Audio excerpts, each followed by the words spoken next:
baseball tomorrow. But Gwynn and Chris are just getting started. Sports talk it is. Your hosts, Tony Gwynn Jr. First, Whoa! I threw everybody off with that one. Whoa! What just happened? And Chris Ello. I think he's kind of a mouth. Oh my gosh, what does that mean? He just says a bunch of stuff that I don't agree with. All right. I'm going to move on from this as fast as possible. Number 2. It's time to get you up to speed on all things sports. Yes! Yes! Yes! With plenty of nonsense in between. Oh, look! Here comes our fearless producer! Chris starts now. 97.3 The Fan.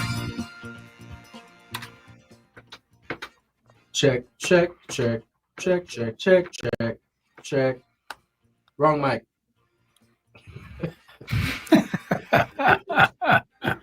We're here. Don't go anywhere. Go ahead, Chris. Why don't you go ahead? Your mic is on. Tony is getting his mic worked on. There it is. Hello.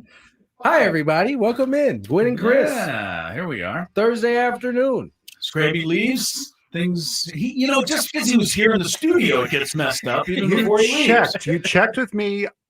You asked me what mic it was. I said mic 5. You said yes. It's actually mic 4. Actually, Mic 4. I never confirmed. He doesn't I know don't what know. mic it is, You right? said yes. No, He's I the did worst. not. He's the worst person to ask about that. That was the whole purpose of me asking you, do you know what mic I'm on? Yeah, he doesn't know. So when you said 5, I said, all right, because I ask Gravy sometimes and he doesn't know either. So there we have it. We're off to a fantastic start. Matt Gravy officially not on the show today. It's just, We've traded him to the midday for a while, it's just me, you, and Frank. and today. we'll see if he, was worthy of coming back. Yeah, we'll Yeah. find out. Padres take 2 of 3. We'd be remiss if we didn't. That's a good way to look at We it. didn't add to the fact that they gave the third one away. Yeah, It was a tough loss. It was unusual loss for the Padres, and from regards of or from the fact that the bullpen, the strongest part of the bullpen, really was the culprit in this particular case. yeah. It was weird. I looked at it this way to try to make myself feel better. I felt Tuesday they won a game that they probably should have lost. Right? They gave up 6 runs in the first inning, and that's only the second time in Padre history that they've ever come from behind like that after being down 6 in the first inning to win. So they won one they should have lost, and then they lost one they should have won. So in that regard, I guess it's even. The thing that was strange, you said it, the bullpen, Jason Adam had a very rare bad outing. Very rare. Although his baseball would have it, his ERA actually went down because both of the runs that were charged to him were unearned. Yeah. So, it was that part's a bit strange. The other part was strange, Tony, is when this team hits with runners in scoring position, they win. And Except they for were yesterday. 4 for 5 yesterday. They had all kinds of clutch hits. Every time they had a chance, they came through. And Gavin Sheets came through again with another home run. So, yeah, it was weird in that regard. And they've been beating the National League teams all year. And, hey, Marlins, they kept playing. I mean, I'll give them that much. Yeah, they play hard. And they bounced back, and they won the ball game. I think Mike Schilt, and we talked about it on the roundtable, he's taking maybe a little more criticism than he often gets. And why is that? Because the moves he made didn't work. And when that happens, and we've said this before, a great bullpen makes managers look like geniuses because they make a move, it works. But yesterday, he made pretty much the same moves he always makes, but they didn't work. And Morgan gave up the home run. Adam had a tough day. Peralta couldn't get through the 8th. I thought that was the only one that I thought of. Was Which maybe one? you bring Suarez there with the bases loaded to try to wrap up the 8th inning. I'm not enamored right now with Peralta in terms of my level of trust, but Suarez has pitched in, I think you said today, 6 of the last 8 games. Yeah. You don't want him to come in the 8th, have to warm up again in the 9th, throw all these pitches. So I'm sure that all factors in. And we don't think about that as fans when we're watching the game. We sit there and go, well, where's Suarez? Right. And Mike Schilt goes, all right, I got Suarez, but do I want to, use him here because he's been used so much? Now, so, mind you, he would have been in the game had they gone into the 9th inning. Right. So he would have went 7 of 9 if the Padres had to lead. But they he just wouldn't have weren't had gonna to warm up an extra time. No, he wouldn't have had to, they wouldn't have to extend them, right? Which was the idea, was that they weren't going to run the risk of running him out there when they've been running him out there a lot. Just that simple. If that was the Dodger game too, right? Final game of the Dodger series, got a chance to sweep, probably a little different story also. It's the 54th game of the season. We want to go 54-0, but managers have to manage all 162, even when it is the 54th game of the season. So, they did what they did, and I can live with that. Manny made a rare error, although most of the errors he makes, Tony, are because he's trying to make a great play. And I'm sticking up for him on that one because it was a high chopper. He had to short hop it, which he did. And then he thought he could get 2, which would have been an incredible double play. And I think in his haste, he couldn't grab the ball. Yeah, no, that's not that was just him trying to make probably the play that most people can't make. That's right. Most guys would just pick it up and throw it to first, and there wouldn't have been a problem. He was looking to turn 2. Yes, he was. And so that's what got him the error. I agree. But I had one, I have the tiniest bone to pick with Manny. And so I always like when you're here. First of all, let it be said that he's, I think, one of the most intelligent baseball smart guys we've ever seen. But I thought in the bottom of the 9th, trailing by 2, he got ahead in the count 2-0 with 2 outs. And I thought that's a place to take a pitch and try to maybe work the count, work a walk, give, Merrill or somebody a chance to tie it up. And he swung at a 2-0 pitch that, he didn't hit it hard, right? He popped up, the game was over. That's my bone to pick. Is that he swung 2-0? Yeah. And I know that he's supposed to swing 2-0 99.9% of the time. Tell me how dumb I am. Excuse me. I'm trying to disarm you by the way I asked the question. I won't tell you how dumb you are, but that's what he's paid to do. He's in that spot. 2-0 is like one of the it's an aggressive count. I know. But even if he homers there, you're still behind by a run. That's my thinking. He takes 2-0 and it's a strike, and then what? Maybe. I mean, I don't know. Maybe he walks. That was my bone. What can I tell you? Bad bone. All right. That's the way I think about things. What'd you think about Fernando running through the stop sign? I didn't have a problem with that one. you didn't have a problem with that. No, one. Because he makes incredible plays with his feet, and with 2 outs, I always take a chance. Yeah, I mean, guy made a pretty good throw. To me, I don't know that it's. I think it's an error because he ran through the stop sign. Okay, like I just think he didn't see him. You know what I'm saying? Really? Like maybe. I don't think he looked him in his face and was like, "Nah, man, I'm going." I really don't. Not listening to you. Right. I think he, off the bat, that's all he was thinking was, I'm scoring. 2 outs. I got to go. Yeah. No, I see. Yeah. And so I guess I would have liked to see him stop, but I'm not like beside myself that he ran through the stop sign. And it's a different situation, but I guarantee you in Pittsburgh, when that ball bounced away 1 foot from the catcher. Who was that against the Padres not that long ago? Ran through a stop sign. He ended up being safe. So it does happen. You know what I'm saying? It's not like it always turns out the way it did. To me, Fernando, you got to live with a little of that. I wouldn't try to steal third with 2 outs as he's been caught a couple of times. That I will be critical of, but not trying to score with 2 outs on a base hit. And anyway.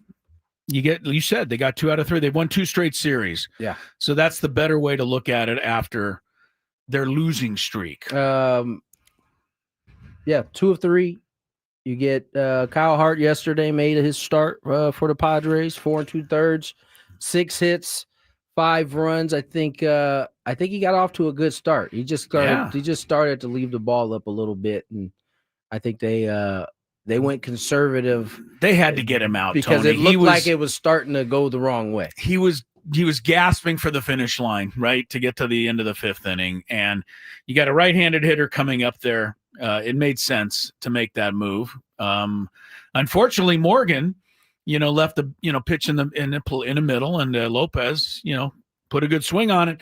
Because after that, Morgan struck out 3 in a row. Looked pretty sharp. So, Listen, unfortunate day, all the way around. You can't become a great back end arm or a dependable back end arm if you can't be in these moments at times. Yeah, I take you back to, I believe it was game 1 the first one they won in extra innings, or was that the second? Yeah, Monday night on the walk-off wild pitch. Monday night, the Marlins get through that 9th inning, and 1, 2, 3 is coming up in the 10th inning. Yeah. Clayton McCullough elected to let that young man face Toddy, Arise, and Manny. And he got through the inning, and he fell behind Manny 2-0 in that. And that's going to be a big deal for him. And guess what? That's how he is going to become, hopefully, if he can continue to throw the ball the way he did. I think the kid's name was Taylor. The last name was Taylor. Yeah. If he throws the ball like that, he's going to continue to get better. And that's the same thing for Morgan. He gave up the homer, bounced back, struck out the next 3 dudes. And I like his stuff, man. I think he's got potential to be a good arm. I understand we're going to find out a little bit more about him tomorrow, because I believe he's going to be our Friar Friday guest. Indeed, he is. There's all kinds of reasons for why managers make moves that you out there, we in here, don't think about. And so you have to try to take it with a grain of salt. I thought Ben Higgins said something today on the roundtable. You'll hear the whole roundtable at 5:00 today. He said something that I agreed with, and he said that it's taken, some convincing. It's taken some time, but he said he trusts Mike Shildt and Ruben and, front office to AJ all the way, and says he trusts these guys to make the right decisions. And I think that he's right about that. Mike Shildt has been so good. Even if you were a Mike Shildt hater, you would really struggle to find things that you could be critical of. This guy thinks everything through. And even if it doesn't work, there was usually a pretty good reason behind why he did it in the first place. So Mike is unique from the standpoint, like, considering that he's been doing this for a long time, he's still capable of managing different type of teams, right? Because it's hard to really compare Mike to the previous managers, because the Padres are at such different stages in terms of their roster, the types of players they had. Like, it'd be hard to compare Mike to Greeny when he was here, or Mike to who was another manager? Tingler when he was here, right? Now you can compare him to Bo, because they had similar rosters, and I would say he has done a superior job in terms of the things that you have to manage in the 2 years that he's been here, or a year agree. And some change that he's been here. Couldn't agree more. But it's a downer yesterday, so on we go into a big stretch of games, which we can talk about here. 55 coming tomorrow. All right.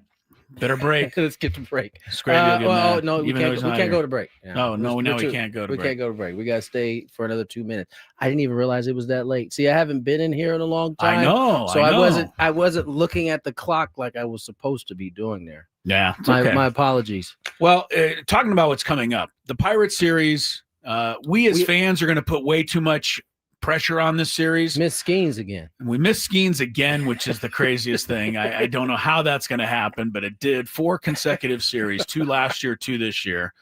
And not only that, he did us a solid yesterday by completely shutting Arizona down. He's going to be impossible year 3 before the Padres ever see him. The only way we're going to see him this year now is if he gets traded. to somebody else because this is it for the Pirates. But after the Pirates, Tony, you and I think the fans and the players finally get what we've been waiting for. Look, we're already a third into the season. Yes. Played the Giants twice and the Dodgers and D-backs 0. We start getting now we some finally NL get West some games. action. Yes. I'm with you. We can't, and I said this yesterday, we cannot be the only ones here in San Diego complaining about this throughout baseball. I don't know that everybody else's schedule is like that. It totally is because of the fact that they do the interleague play against all the teams.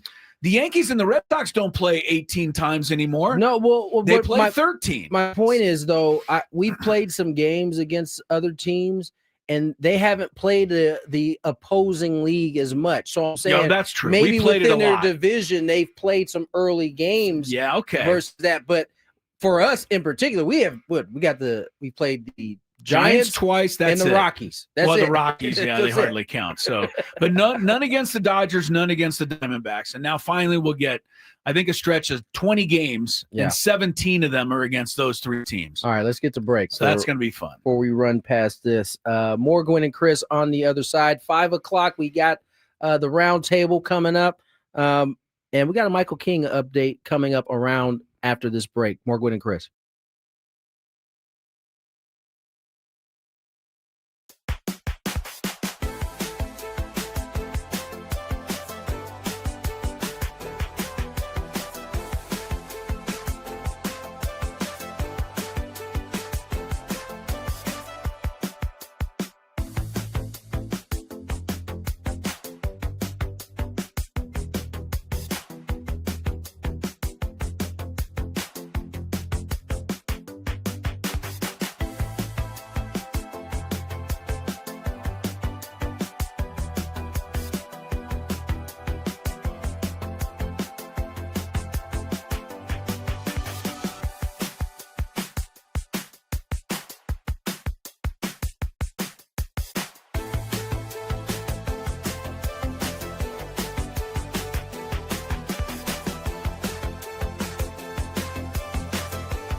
Marchese is sitting in with us for the rest of this week and Going nuts. on into next week. I know. I'm trying to help you, Frank. I'm trying to help you. I'm trying to get Scraby the hell out of here. But I'm sitting what can here. I tell you? He finally got things under control, Yeah, I know. and then the Everything was chaos good. comes in. Yeah.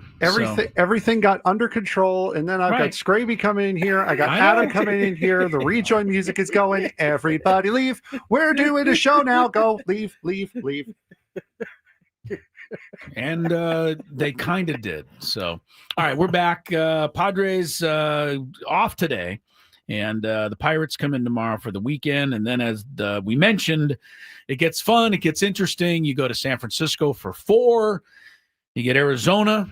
Actually, Milwaukee. That's the outlier series. Although that's a good series. Yeah. That's a good series. Tony goes back home, and they honor him and stuff before the game. And then after that, That's you not get. happening. I know.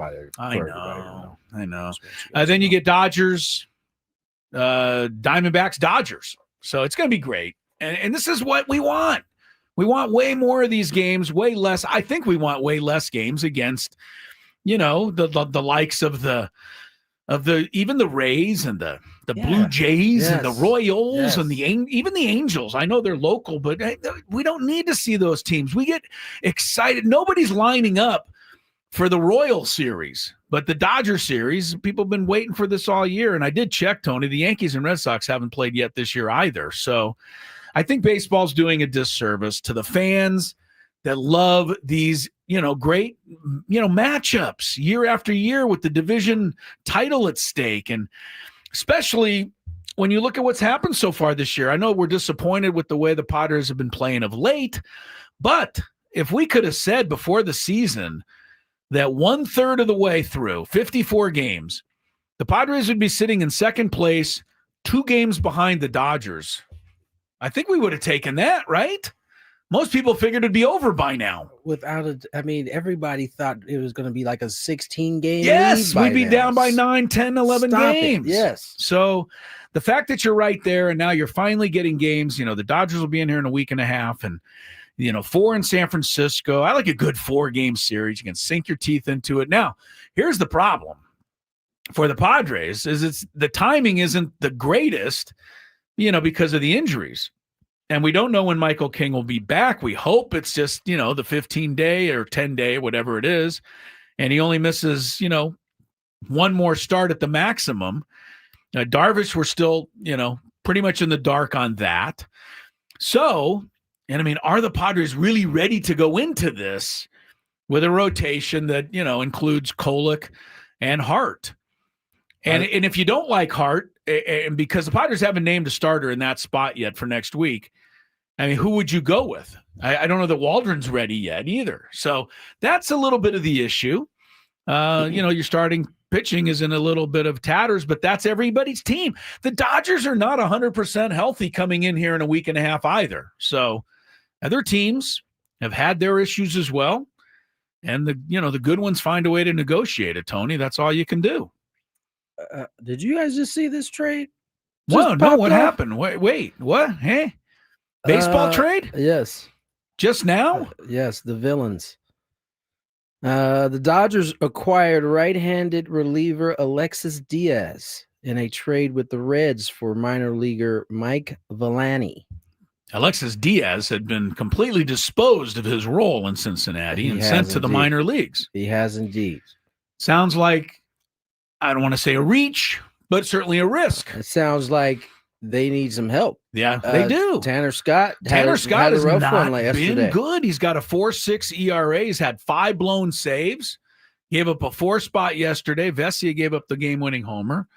Yes, the Dodgers, not as everything is hunky-dory there. We don't have time to worry about their problems, but they have problems. I think Michael Conforto hit a home run the other night, and, Dodger fans were in disbelief. He had not been hitting at all this year. Muncy continues to struggle. Real quick, Michael King. Yeah, what about him? Yesterday said there would be an update sometime today. Or sometime tomorrow. Was that update should be tomorrow? That was at the presser post game yesterday. He said that. Should be coming Friday because they are able to do more testing today to get a clearer picture for tomorrow. So, from that standpoint, Mike they're still trying to figure it out. And Mike Schultz said that as well. He said that they were kind of in a discovery phase of this issue, trying to figure out what it is. But that's an answer that they are definitely kind of waiting on. Yeah, it's a big deal right now. And so with what's coming up, I don't know that it's going to be something that's like long, but until he gets rid of that discomfort that he has in that, they're not going to take a chance. They're just not going to take a chance. This is yesterday would have been the second start for him, right? Because of the day he actually got hurt, he missed that start. Yesterday he would have pitched. So it looks like it's going to be at least one more. I got to read between the lines. I can't imagine he's going to be ready, although, like I said, they haven't named a pitcher in that spot next week in San Francisco yet. So he's at 10 days right now. Right. Yeah. It was retroactive. The previous, not the 2 starts he's missed. It was retroactive his last start before that. Yeah. So he's only got, I think, 5 more days on this IL before a decision, which would be one more start, and then maybe we find out what it is at that point. I have no complaints if Darvish wants to, say surprisingly that I'm ready, especially with the Dodgers coming up, because he's always been kind of a Dodger whisperer. But they could certainly use another arm right here if Waldron can get healthy, and I don't know where he stands. But like I said, you got this stretch. It's not a make or break. I know a lot of people think, everything's in the line. Yeah, they're big games. It's fun. This is what you play for, to play in big games in the season. But there's other ways to skin a cat too. You don't have to win every single game with starting pitching. You can win with your bullpen. You can win if you can hit. And Fernando Tatis Jr., I think, is showing a few signs here and there. Once he gets rounded back into shape, it's pretty funny now that after the first 6 weeks of the season, Tony, he was almost the MVP in the league, and now nobody thinks he's even, can play at all. It changes so quickly, but we know Fernando is going to get right back into the groove.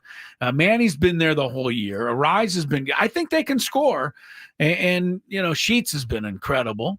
So you may have to score a few more runs in the next few weeks. Here. I don't think there's any question that as you wait to see with Michael King and you hopefully get Darv back at some point, the onus is going to be on the offense to put up some runs. A little bit, I think so. I think that the pressure falls on them and they've been answering the call when they've been put in these spots. So and now it's just going to come against some pretty good teams.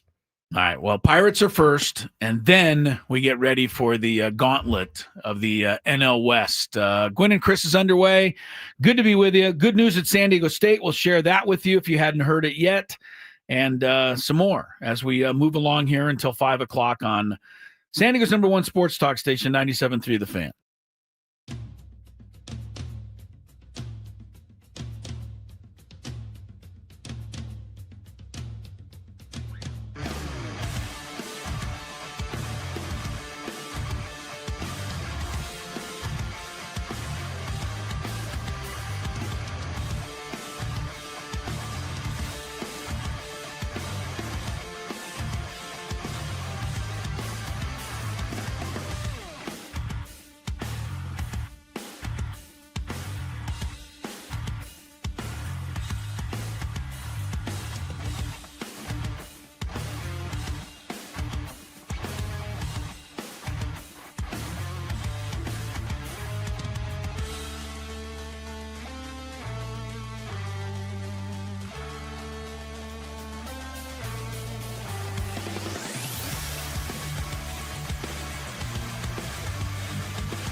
news. We'll start on the hardwood. Yeah. Miles Bird, who had been in the draft process, getting the evaluations, decided just a few hours before deadline that he will return to San Diego State for his junior year. Remember, and we will roll out the red carpet for you, Absolutely. Miles. Welcome back. Awesome. This is obviously, Chris, a big get for the Aztecs that have had a little bit of luck go their way. It seems like this off season, I guess think it's luck, yes, but I think it's all a little bit designed too, right? I mean, Brian Dutcher and this staff, I think, make these guys feel welcome, wanted. With lack of a better term, loved. I think they feel a part of something here. And I think that factors into their decision. The other part of it is something that is not on the surface, Tony, but I think you and I would agree. The NIL is still there, right? So Miles Bird, and I'm not suggesting that anybody wrote him a check, but he can make money this year while he's playing for the Aztecs, rather because he would have been a second-round draft pick, maybe even the high end of the second round. That gives you a decent chance to make the NBA, but it's not a given. But if you don't have NIL and you're not going to make any money your last year in college, you're just going to go play, then maybe you would take the second-round pick so you can get paid while you work yourself and develop your game. But now with the NIL, he can stay at San Diego State, make some money, have a better year, go back in the draft, and maybe get the first round next year, in which now your chances of making it are, increased much more. I don't know how much Miles is getting on the NIL side, so it's tough to really go down that path. It is, but I know it's certainly a part of it. But according to Dutch, who spoke about it, he was saying that Miles was basically waiting on his evaluations, and according to Mark Ziegler's article, basically said a team would have had to tell him that, hey, we're drafting you with this pick in order for him to go. And if he didn't get that, his thought at the time, this was Tuesday before we got the news of Miles Bird, that he would come back. And so either way, it's a big boon for the Aztecs to get him back. He's going to be able to now work on the things that maybe he was evaluated on and improve his stock ultimately than what it probably was going to be this time around. I think it's great. And, the fact that Magoon Guath made the same decision. Yeah. And we also know that money was thrown at him to go to Kentucky or somewhere else. And he, again, was devoted to the team that gave him his chance, the program that brought him along. I think it was great. You don't see it very often anymore. Well, he said that early in the process, that unless he was drafted, he had no desire in transferring school, because he probably could have made whatever he was looking for in the open market in terms of transfer portal, right?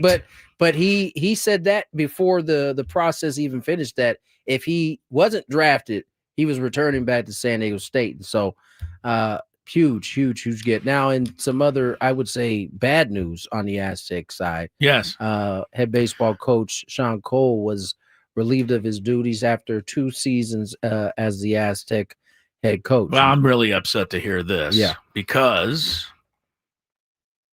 you're not going.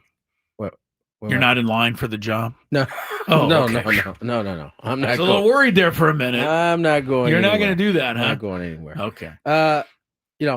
This unfortunately is how these things can go sometimes. Sean's a good dude, and certainly was putting his best foot forward to try to move the program in the right direction. Didn't go the way I think everyone had hoped, and so now the Aztecs will. It'll be interesting to see. Look to see where they pivot here. What's interesting is that they have been in this situation, and each time it has stayed within, I think, the program, and it'd be interesting to see if they actually go outside of the program this time around. Yeah, well, We'll see. JD Wicker has made a lot of really good decisions Yes, he has. on coaching hires. And, this is one of the reasons why. Am I the only one who thinks that the fans of San Diego State are incredibly unfair when it comes to the football situation, where you give a guy 1 year, I think so. and you've already decided that he's not going to get it done? Yeah, no, I think so. I don't get that. Sean Lewis, give him a chance. Give him a couple years to incorporate his plan. People really, I think, ran away from this program way too fast. Nobody expects anything from football this year. And, I don't think you're being fair to that. You got to give the guy a little time. I don't think there's any question you got to give him some time. I mean, it's a new day in terms of football, and I think prior to Sean taking over, might have been a little bit behind the times, and it seems like there's some catch up that has to happen there, and is in the process of happening. So, yeah, and the other thing with San Diego State is what's going to be interesting moving forward is what is going to ultimately happen with the future of the new Pac-12. Yes, that is the thing that seems to be kind of out there, but it still hasn't been decided yet. I haven't even heard anything yet in terms of, because the sticking point right now was that they didn't have the amount of teams needed in order to, qualify for, I think some of this football stuff that we are having conversations of. Yeah. And so I don't know, man. I hope TV deal is still not, I don't think 100% been settled. Nope. So they got a lot of work to do. And I know JD Wicker is, he's pretty knee deep in that kind of stuff too. And that's a big deal. He knows it. It seems like a lot of that stuff popped off like during the summertime last year. So hopefully we're getting to that stage where we start to hear and start to get some news. Yeah. Finally. I would like to know, because right now I'm not positive. Somebody out there knows more. 6 teams are in the Pac-12 for football. Is it changed? I think it's 6 still. San Diego State, Fresno State, Colorado State, Fresno State, or Utah State. Yeah. So the 4 teams came in and to join Oregon State and Washington State. That's 6. Gonzaga is in Boise. Okay, Boise. So it's 7. I think it's 7. Okay. They were missing 1, I believe. Actually, I think it was just I don't know. Somebody help us out. But I think it's 6 or 7 teams. But and then Gonzaga's in for basketball only because they don't have a football team. That's right. Other than that, I don't know of any other programs. I know they've mentioned Memphis. They've mentioned some of those teams Oregon from the Midwest. State, Washington State. Yeah. Boise State. Okay. Colorado State. 4. Fresno State. 5. San Diego 6. State. Utah State. Utah State. So it is 7. Yeah, 7. Okay, so they need Gonzaga's one more. the only and Gonzaga's the 8 for Right. basketball. Exactly. Okay. So they still need a couple more. Anyway, good luck to the a guy who's going to be very busy this summer, JD Wicker. I'll tell you what, JD, I'll put off my contract negotiations for the summer so you can get this done. Yeah, so you can get this done. Very important. I wish I was the Oklahoma softball team. What a game they just played. Walk-off 3-run jack. This is a team that has won 4 straight NCAA titles, Oklahoma, and they're losing to Tennessee 3-1, 2 outs, bottom of the 7th. Frank corrected me. I said bottom of the 9th, but last at bat. They don't play 9. Yeah, I know. Softball. 2 outs, last swing, 2 on, 3-run homer. Oklahoma wins 4-3 in the first round of the Women's College World Series. Congrats to them. They're off to a good start there. All right, the Padres have gotten through a third of the season. Isn't that something? How does it feel to you, Tony? Does it feel like it's been a third? No, it does not. Not yet, Not yet. It feels like it's been more than a third? It feels like it's been more than a third. But you should be closer to the finish. I write down the number game it is every day. Yes, right in your book. Yes. So you keep up with that. 54 coming up here. Okay. Tomorrow. All right. 55, excuse me. 55 right. tomorrow. Yeah. 54 down, 108 to go. Yeah. You had some questions about. Well, I'm looking at the third of the season. Yeah, I'm looking at some of the numbers here, and I want to see what you think is sustainable, where you think things can get better. Not, because of underperformance, but just because of where the numbers usually say. And let's start with Manny, who had a little power surge here with the 3 home runs. And by the way, Scraby brings up to me yesterday when I came back, and he goes, people are all over Manny because they're saying he's not clutch. I don't know where. And I'm like, doesn't it count that he hit maybe the biggest home run of the season so far to end the 6-game losing streak in the top of the 9th inning to win the game in Atlanta? I mean, you people that are constantly critical amaze me sometimes. The selective memory, as it were, Tony, right? I think you should ignore God. I think you should ignore it. Yes, but when it gets me mad, I gotta say something. That was my advice for Scraby. Why you because sometimes it's just those couple of people who are saying it, and it's so loud that it feels like everybody. Yeah, right. Okay. Everybody's not saying that. I think it's ridiculous that he literally hit a homer in the top of the 9th. He hit one the next or 2 days later to give the Padres some extra breathing space. Yes. Yeah, man. Let's knock it off. I know. But he's okay. So his total third of the season, though, 6 home runs, 25 RBIs. I'm not going to call on him to improve that. What I'm going to say is that I believe that just based on what we've always seen is going to be a bigger numbers in the second and third part of the seasons. Because right now he's on pace for 18 homers, and we know he hits more than that. And he's on pace for 75 RBIs, and we know he does more than that.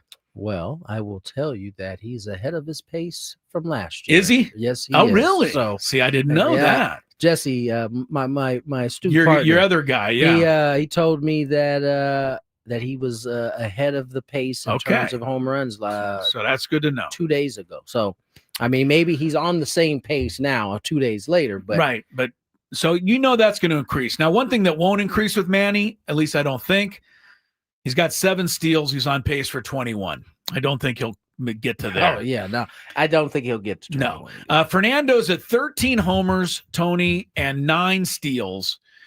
He's just below. Right now, he's at 39-27.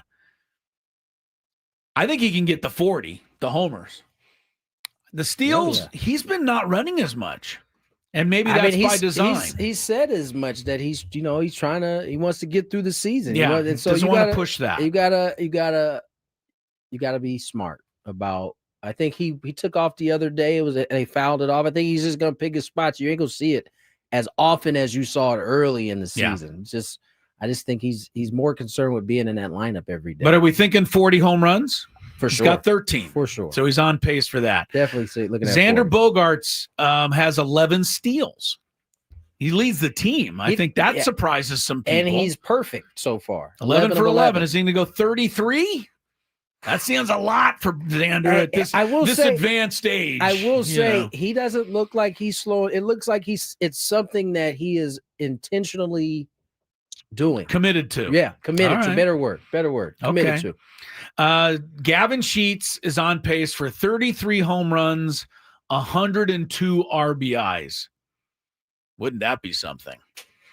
I think I said. Oh man! I think I said I expect it to be somewhere between 25 and 30. Over 25, huh? I think I can see that. Can he get to 100 RBIs? He's at 34 right now. I think he can.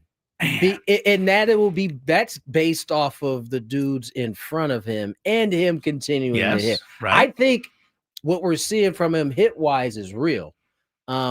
And I assume the 4 guys that are going to be in front of him almost. They're going to be on. They're going to be on unless they have cleaned off the plate already. Yeah. So I think he's got a shot. Wow. I'm going to go with it. I mean, look. Listen, here's the thing. I remind everybody, we kind of hit on this during the Big Five, or the Big Five, the round table. Yeah. No one predicted last year that they would get the production all season long from Jerickson Profar that they got. And they got it. Yeah. Right? This is almost the same thing through May. That there's no way you could have expected Gavin to come in and perform the way he has. No way. But he has. And if if Jerickson can keep it up for a whole year, why wouldn't Gavin Sheets be able to do it? And I'm not saying he can't. No, I know I'm you're saying not. I know. that would be great. I'm making the point that there's a shot that this is going to continue. And here's another thing I said on there. We shouldn't give away the whole roundtable, but sorry. For all of the critics of AJ Preller, and there are many, has there been a better offseason free agent signing by any team than Gavin Sheets? Oh, yes, maybe. Nick Pivetta. I was about to say. That's the only other one. You can go both of those. Right. I mean, there's some other guy. I don't want to go through every free agent in baseball, but what a job that he's done with those two guys. And oh, dang, I lost my train. Where would they be without them? There's another way to look at it. I hate when you lose your train. I hate it too. I know. I had a really good point. Darn it. I can't help you here. No, you can't. I don't know where you were headed. You can't help me. I think it's you can for those who are, for the few folks that are complaining about the pods, you could talk about the warts, but where would they be without Gavin Sheets and Nick Pivetta early in the season? I mean, and those have been probably the two best signings for bang for your buck anywhere. They have to be. All right, here's two guys that I think just because are going to give you a lot more in the second thirds than they gave you in the first third. One is Jackson Merrill. Yes, he missed 25 games, but you're going to get more than he's got 5 homers, 19 RBIs right now. So if he did the same, that'd mean he'd hit 10 more homers and give you 38 more RBIs. I think you're going to get a lot more than that from Jackson Merrill. As far as assuming he's healthy, that's everybody. But I think you can count on more there. And the same for Jake Cronenworth, who's got 4 and 14. Jake's going to end up with more than 12 homers, isn't he? And he's going to end up with more than 42 RBIs. Yeah, you got to remember, Jake missed and he missed time too. So he's missed 24 games also. Those guys, they're playing catch up in terms of what the numbers look like. But I think you can count on as a fan. If you say what can be better, I think those are two places you're going to get more than you've gotten. A couple of pitching numbers. Dylan Cease right now is on pace for a 3-win season. Yeah, he's only got one. That's going to change. You got to believe that's got to change. If you pay close attention, his ERA has ticked down every start. Right. He's chipped away. He was up at like an 8 at one I know. point. He's at 4.5 now. So he's finally getting it back. Pavetta's on pace for 15. I think we would take that. Vasquez, by the way, I owe all of the props to Vasquez because I haven't had a chance to say it. But since my, overreaction, let's say, Tony, to him walking everybody, he has hardly walked anybody. It's been a focus the last 3 or 4 games. And look at the results, I must say. But he has become quite dependable all of a sudden. So that's a big deal. He's 3 and 4. Suarez, he's got 17 saves, Tony. You pegging him for 51 by the end of the year. That's what he's on pace for. That's a lot. I can see that, man. I can see that. You think he can make it? I hope so. I mean, I don't know that the Padres will allow him to get that many. You know what I'm saying? Like, not because I think that they got so many other guys that, like Estrada, I could see him ending up with a few more saves. Give him a few more chances. I just think that if you get a chance to save some bullets, they will, I think. All right. So maybe I mean, I would love for him to get to 50. That'd be sweet, but I don't know that it's the most important. I have to say, one of the things that was crazy yesterday's game, we talked about, Jason Adam had a strange game for him. But when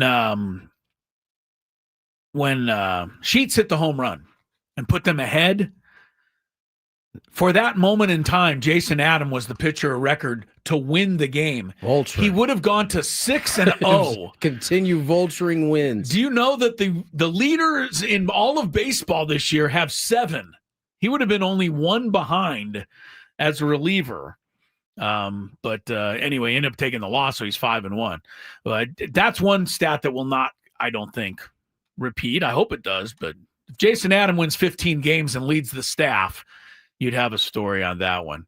By the way, the club record for saves in one season is, of course, Trevor, 53. No other Padre has ever had 50. So Suarez could be the second if he keeps it up. Yeah, that speaks to how good this that would speak to how good the team is overall if he's getting that many. If he can get them, that'd be nice. For sure. All right, just some fun numbers to play around with. Daily Gambit up next. Chris and I will get some of these bets off. More Gwynn and Chris.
Palace Studios, along with the big guy, Frank Marchese, hanging out, sitting in for Scraby. Scraby is sitting in for Braden for the next week and a half or so. Braden is on we should all have the luck, a European vacation, celebrating his mom's, I believe it's her 50th birthday.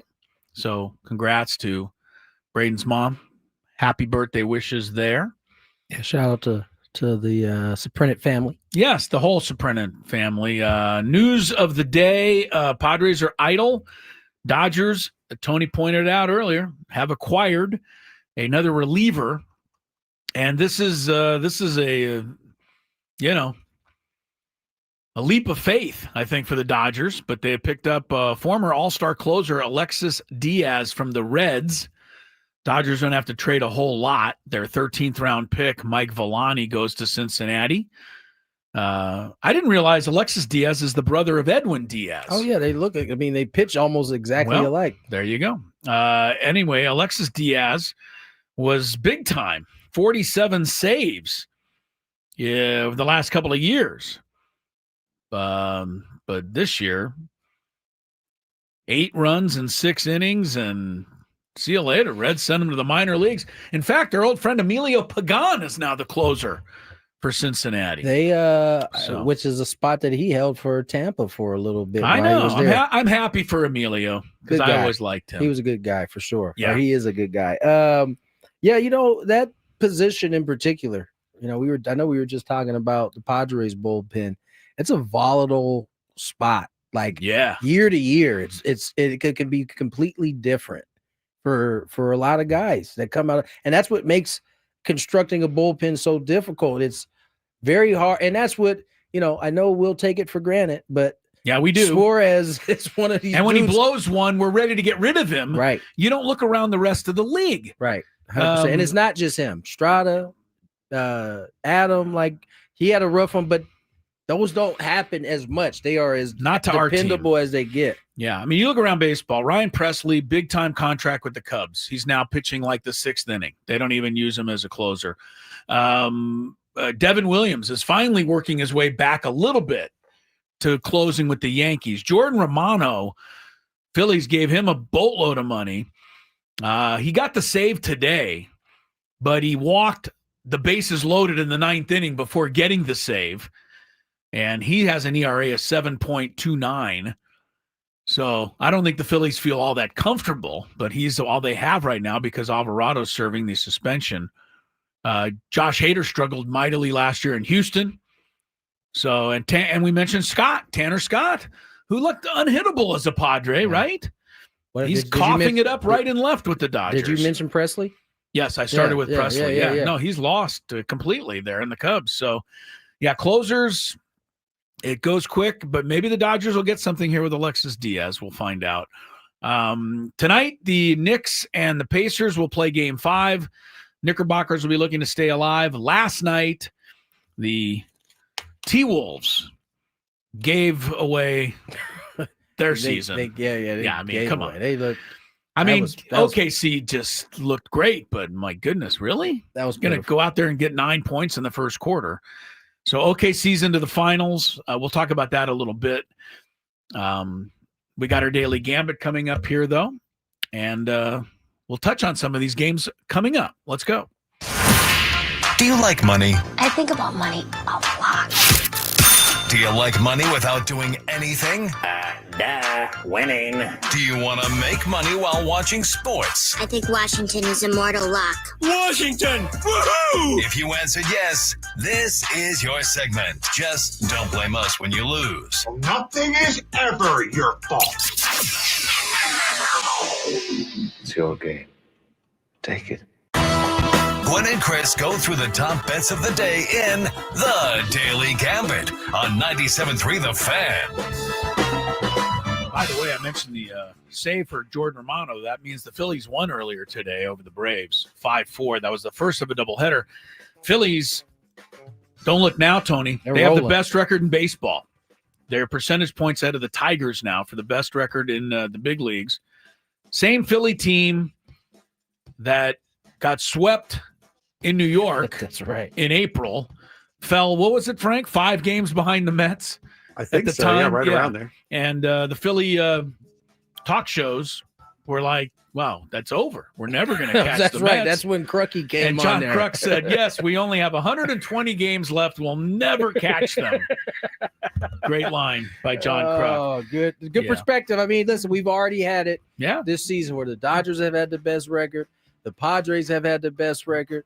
The Phillies now have the best record. The Mets had it at one Tigers time. have The had it. Tigers have had it at one It's time. been going back and They're forth. listen, and I mean, it's the National League is loaded in terms of, I think, the better teams, but this is how it's going to go week to week. And evaluate your week, move on to the next one because Yeah. it could be, unless you're the Rockies or the White Sox or any of those Pirates. teams, Pirates. It could look completely different the following week. Yeah, we got to Even for have those our teams. we got to have our occasionally. Rockies update later. I mean, they continue to reach new lows.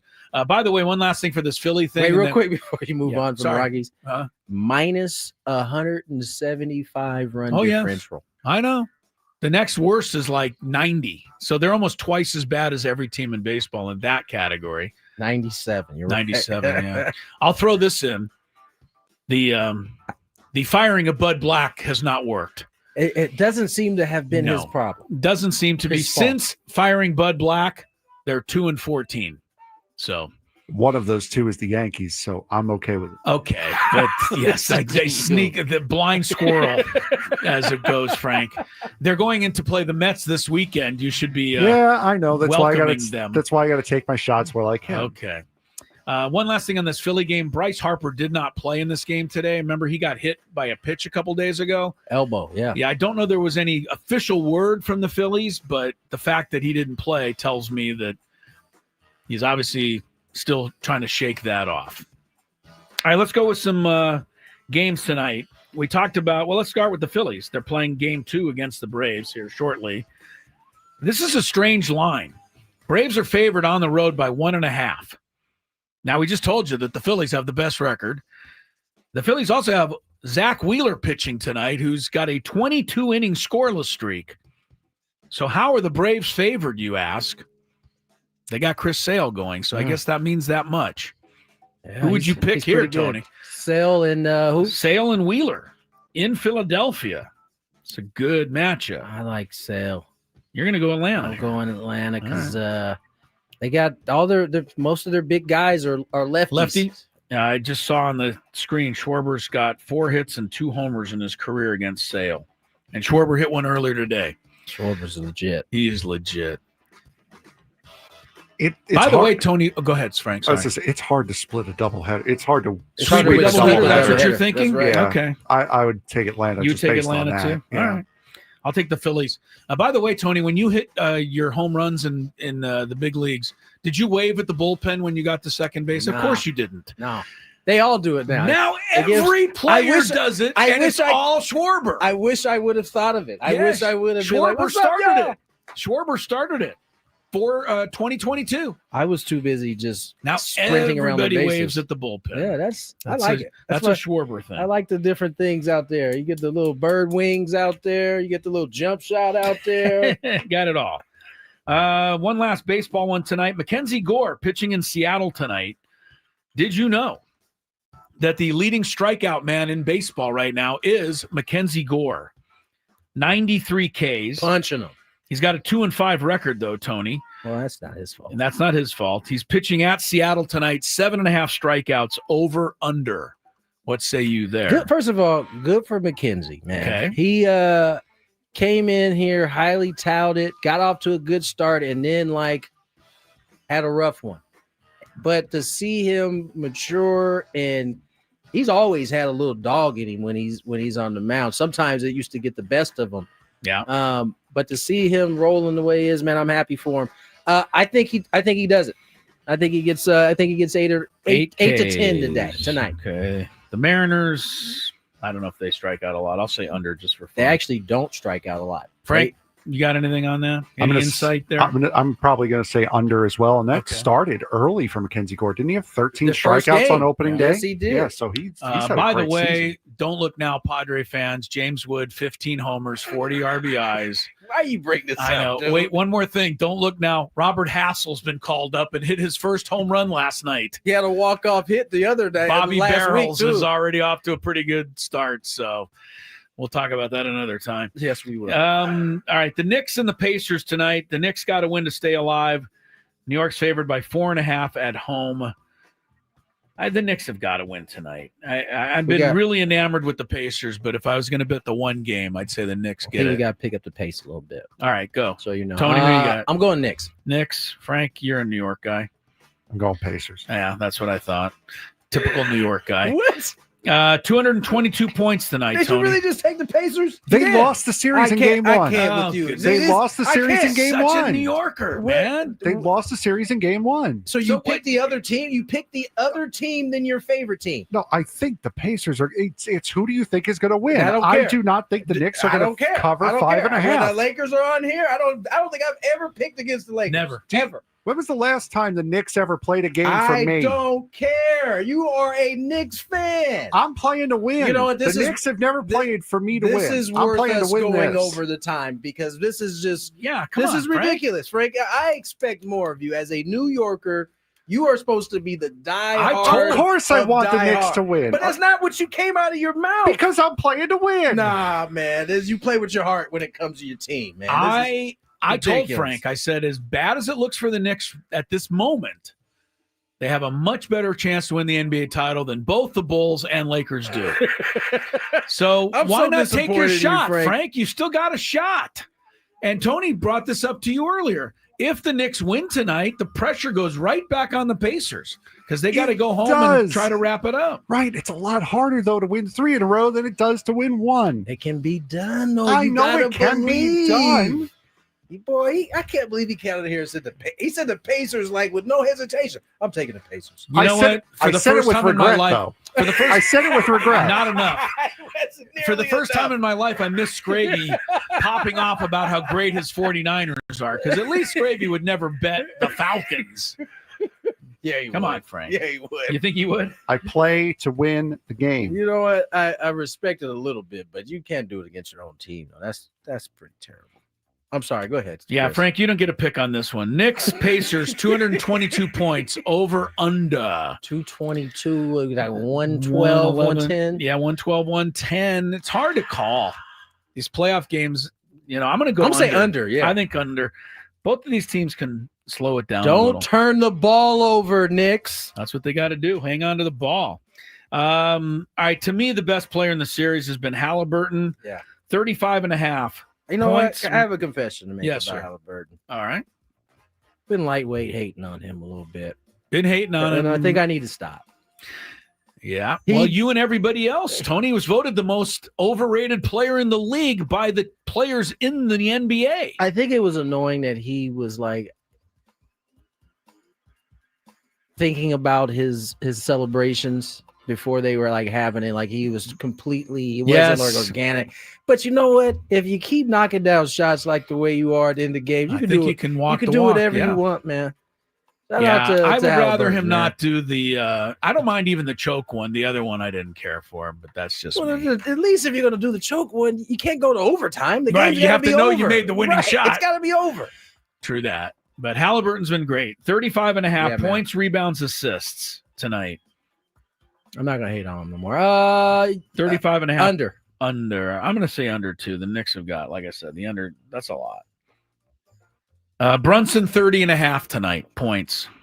Frank, you can get back in on Brunson. What do you think he's going to do? Is he going to blow your season for you? He or- hasn't. He's going to get close, but I'm going to say it's a very close under. If it's like 26, 28. Come on, Frank. He hasn't Brunson. performed well this series. He Oh my hasn't. goodness, he's the only reason they won the game they won. I say over. I say over. One. It's It's going to be a close under. He in particular needs to take care of the ball. He has had some terrible, Been a little bit terrible lackadaisical turnovers. with it. Yes, I'm going over. They got to have it. They got to have it, Frank. Got to have it, Frank. Who scores more points tonight, Frank? Cat, or the other guy on the Pacers that I forgot was really good, Siakam. Siakam's good too. Cat's a game time decision. I'm going to go with Carl. Game time decision because of what? What do you got? It was something I saw. It's ESPN has him as a game time decision. Same thing with Neesmith also. Oh, Neesmith's a good well, player. At least I saw his ankle almost touch itself on the ground. So, who you got here, Tony? Towns or Siakam? Points. See, give me Towns. Carl, come on, Cat. No, I can't go with Cat. Give me Siakam. Siakam. Cat's gonna let me down. All right, then I'll take him. One last one tonight. Stanley Cup. Florida punched its ticket to the Stanley Cup final last night. Panthers will have a chance to repeat. We could have a repeat final if Edmonton wins tonight over Dallas, because last year the final was Edmonton and Florida. Dallas is favored, though, by 1.5 at home. Give me Dallas. Dallas to extend the series. I'll take Edmonton. They've had the number of the Stars. I'm taking Edmonton also. Ever since that game 1 collapse, they've outscored Dallas 13-2. Dallas only has 2 goals in the last 3 games. You're right. And Edmonton has 13. Okay. All right, we'll see how it all turns out. Did we make it long enough here? Yeah, we're a little bit past. We got. All right, let's go. Break, and then I want to talk about SGA with Tony and get some NBA insight when we return.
his Nick membership card back. It's called being a realist, guys. No, Come no, on. it is. That's not being a real. That's Come to mean. your team, you got to have a little more faith in that. You just the Nick hater. That's perfect. You know what the best part is? So for those of you who were listening to Braden and the prior show, my mother has a rule.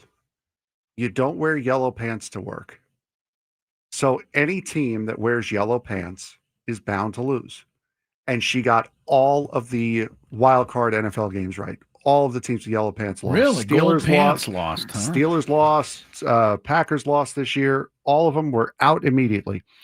She just sent me the Pacers uniforms For tonight. They're and their gold. yellow pants. Well, so they've been there wearing it it is. the Well, whole yellow time. shorts. They've been wearing them the whole time, though. They're not going to go away from what's been working for them. Right. True. But now that your mom, you said, Yeah. now that your mom spotted it, though, it might Yeah. be doomsday. For Pacers, That the is- Pacers. that has Pacers- been her rule, and unfortunately, she's been right more often than not. Pacers beware. Chris. Hmm. Before we went to break, you said you wanted to talk about SGA. Yes, I want to try. They yeah. also call him the foul merchant. Well, he is on the So- line endlessly, right? Which is a wild name. Crazy word. He's. I didn't see how many foul shots he shot last night because I pretty much gave up on that game. I think everybody did. It was such a Well, yeah, rout. you had a right to give up. But The Timberwolves gave up. they didn't even show up. But SGA MVP, and so when you get MVP, right? Because I don't watch this Oklahoma City games during the year, Tony, unless it's like once in a blue moon. But I do Started focus. playing the Bulls on a national TV game. Yeah, the over there. Bulls didn't make the national game against Oklahoma City, but I'm watching him now, and he's won the MVP, and I am trying to get a read on him. And you hit it right there with the fouls. The guy draws a gazillion fouls, but one of my things, I think he gets rewarded a little bit too often. It's just my own feeling on it. He initiates a lot of contact. He does it really well, but I don't think you have to always give the other guy a foul when SGA bumps into them. He shoots 15, 16 free throws every game. Last night, again, with the blowout, he was 4 for 4, but in the series, he shot over 60 free throws. And so, yes, he gets on the line. His field goal percentage is, I don't know, 30, 40% maybe. Yeah. He's not a great three-point shooter. He's okay, but for the NBA level, he isn't amazing. So how did he get MVP? I know he got the 30-point scoring. I get that. But he also takes 30 shots a game. What did you feel about him as an MVP? I thought it was the right call.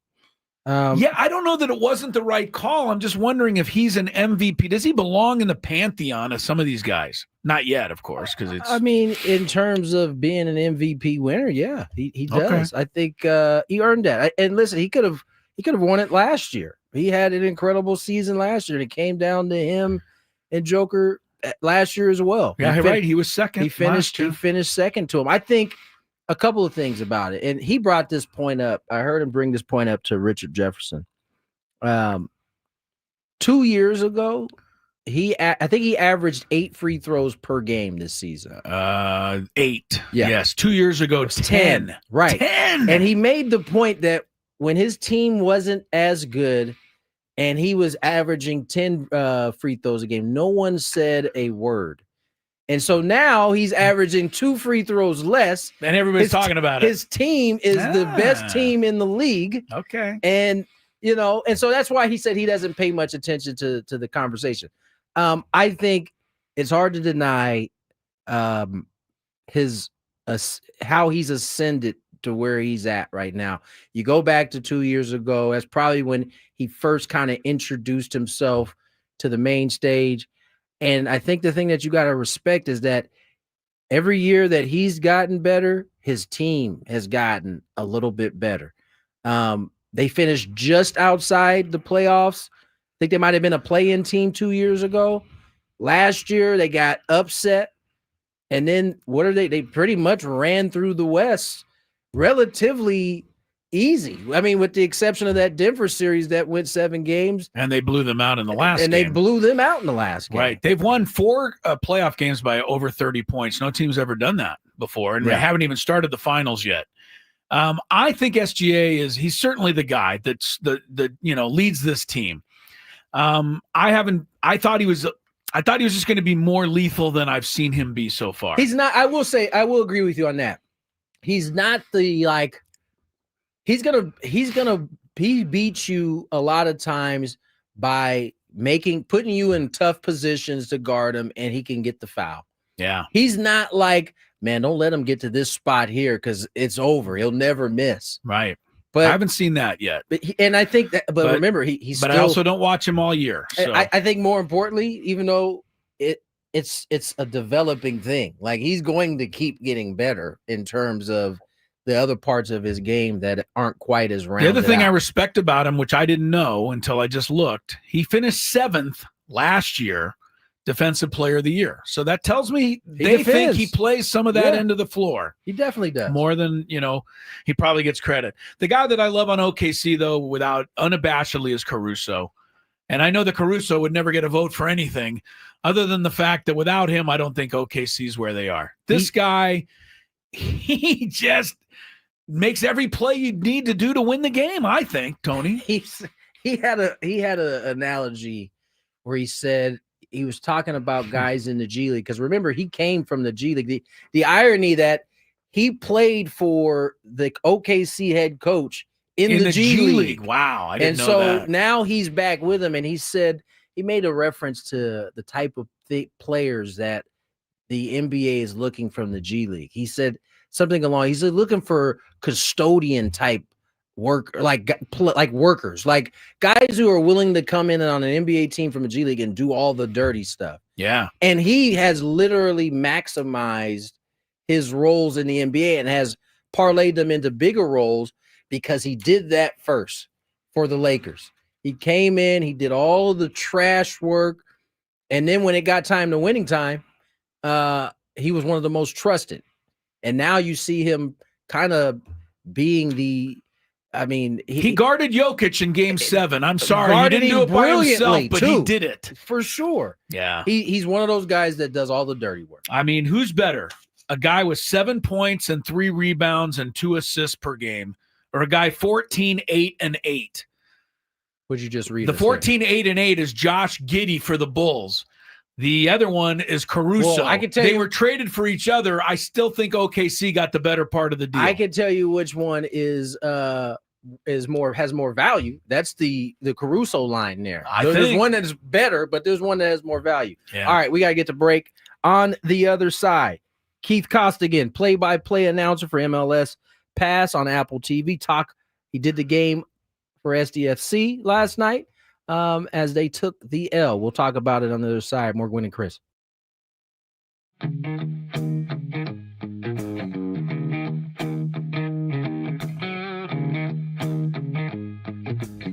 There's Roadrunner. Meet me. He doesn't like me. I guess I wouldn't like me either if I was chasing me. As you can see, I'm all Aztec'd out here at the Aztec Baseball Tournament. It's the SDSU Baseball Alumni Tournament. Right now, we are 1 under in the scramble. And Chris is playing well, Tony's playing well. But our ringer, Jack Townsend, is playing really well. So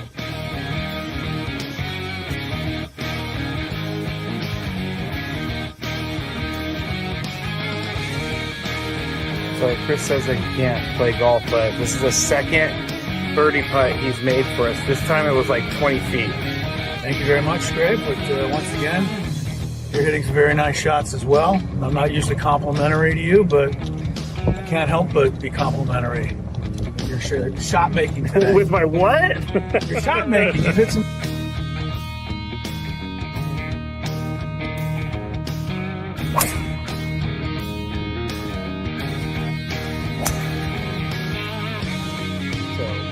We are just leaving 10 now, and it's getting really windy. It's actually kind of cold. I'm not gonna lie, I know we're in San Diego, but we're 3 under as a group. We just got off the birdie, and I just hit my defense.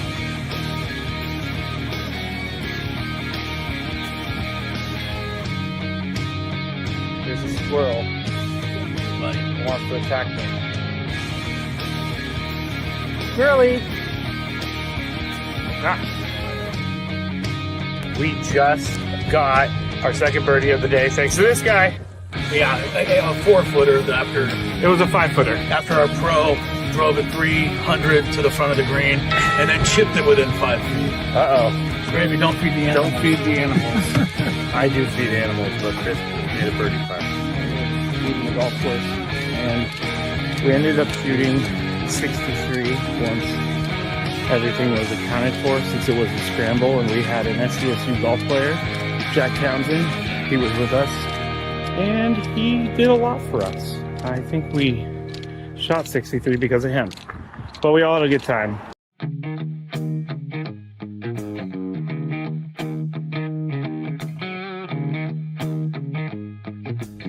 There's Roadrunner. Meet me. He doesn't like me. I guess I wouldn't like me either if I was chasing me. As you can see, I'm all Aztec'd out here at the Aztec Baseball Tournament. It's the SDSU Baseball Alumni Tournament. Right now, we are 1 under in the scramble. And Chris is playing well, Tony's playing well. But our ringer, Jack Townsend, is playing really well.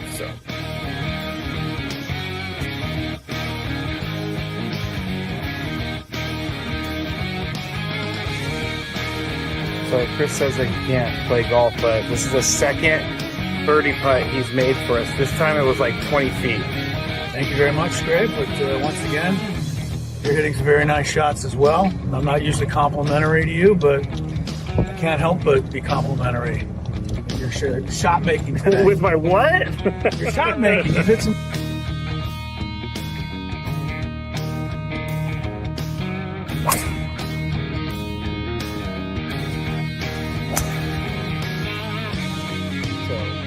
We are just leaving 10 now, and it's getting really windy. It's actually kind of cold. I'm not gonna lie, I know we're in San Diego, but we're 3 under as a group. We just got off the birdie, and I just hit my defense.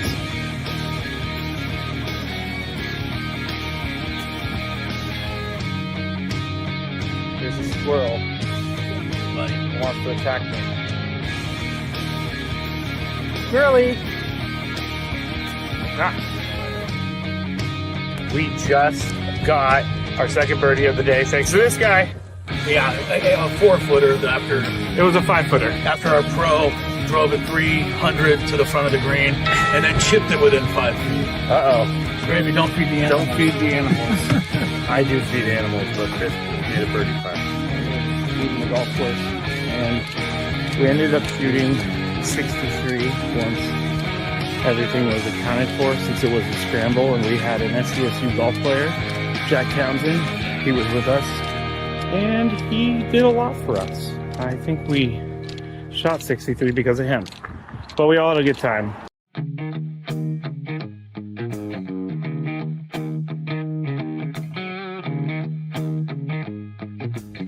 There's Roadrunner. Meet me. He doesn't like me. I guess I wouldn't like me either if I was chasing me. As you can see, I'm all Aztec'd out here at the Aztec Baseball Tournament. It's the SDSU Baseball Alumni Tournament. Right now, we are 1 under in the scramble. And Chris is playing well, Tony's playing well. But our ringer, Jack Townsend, is playing really well. So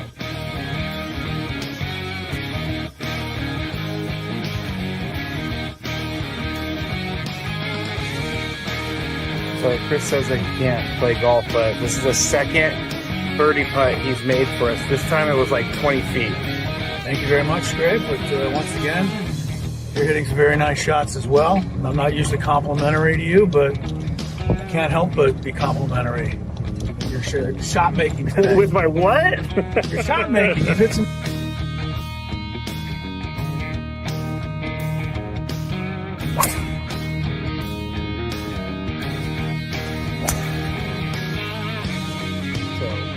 We are just leaving 10 now, and it's getting really windy. It's actually kind of cold. I'm not gonna lie, I know we're in San Diego, but we're 3 under as a group. We just got off the birdie, and I just hit my defense.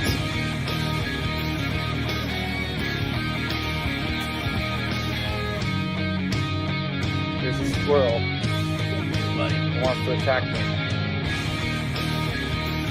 Squirrely! Ah. We just got our second birdie of the day thanks to this guy. Yeah, a 4-footer after It was a 5-footer. after our pro drove it 300 to the front of the green and then chipped it within 5 feet. Uh-oh. Gravy, don't feed the animals. Don't feed the animals. I do feed animals, but Chris made a birdie putt.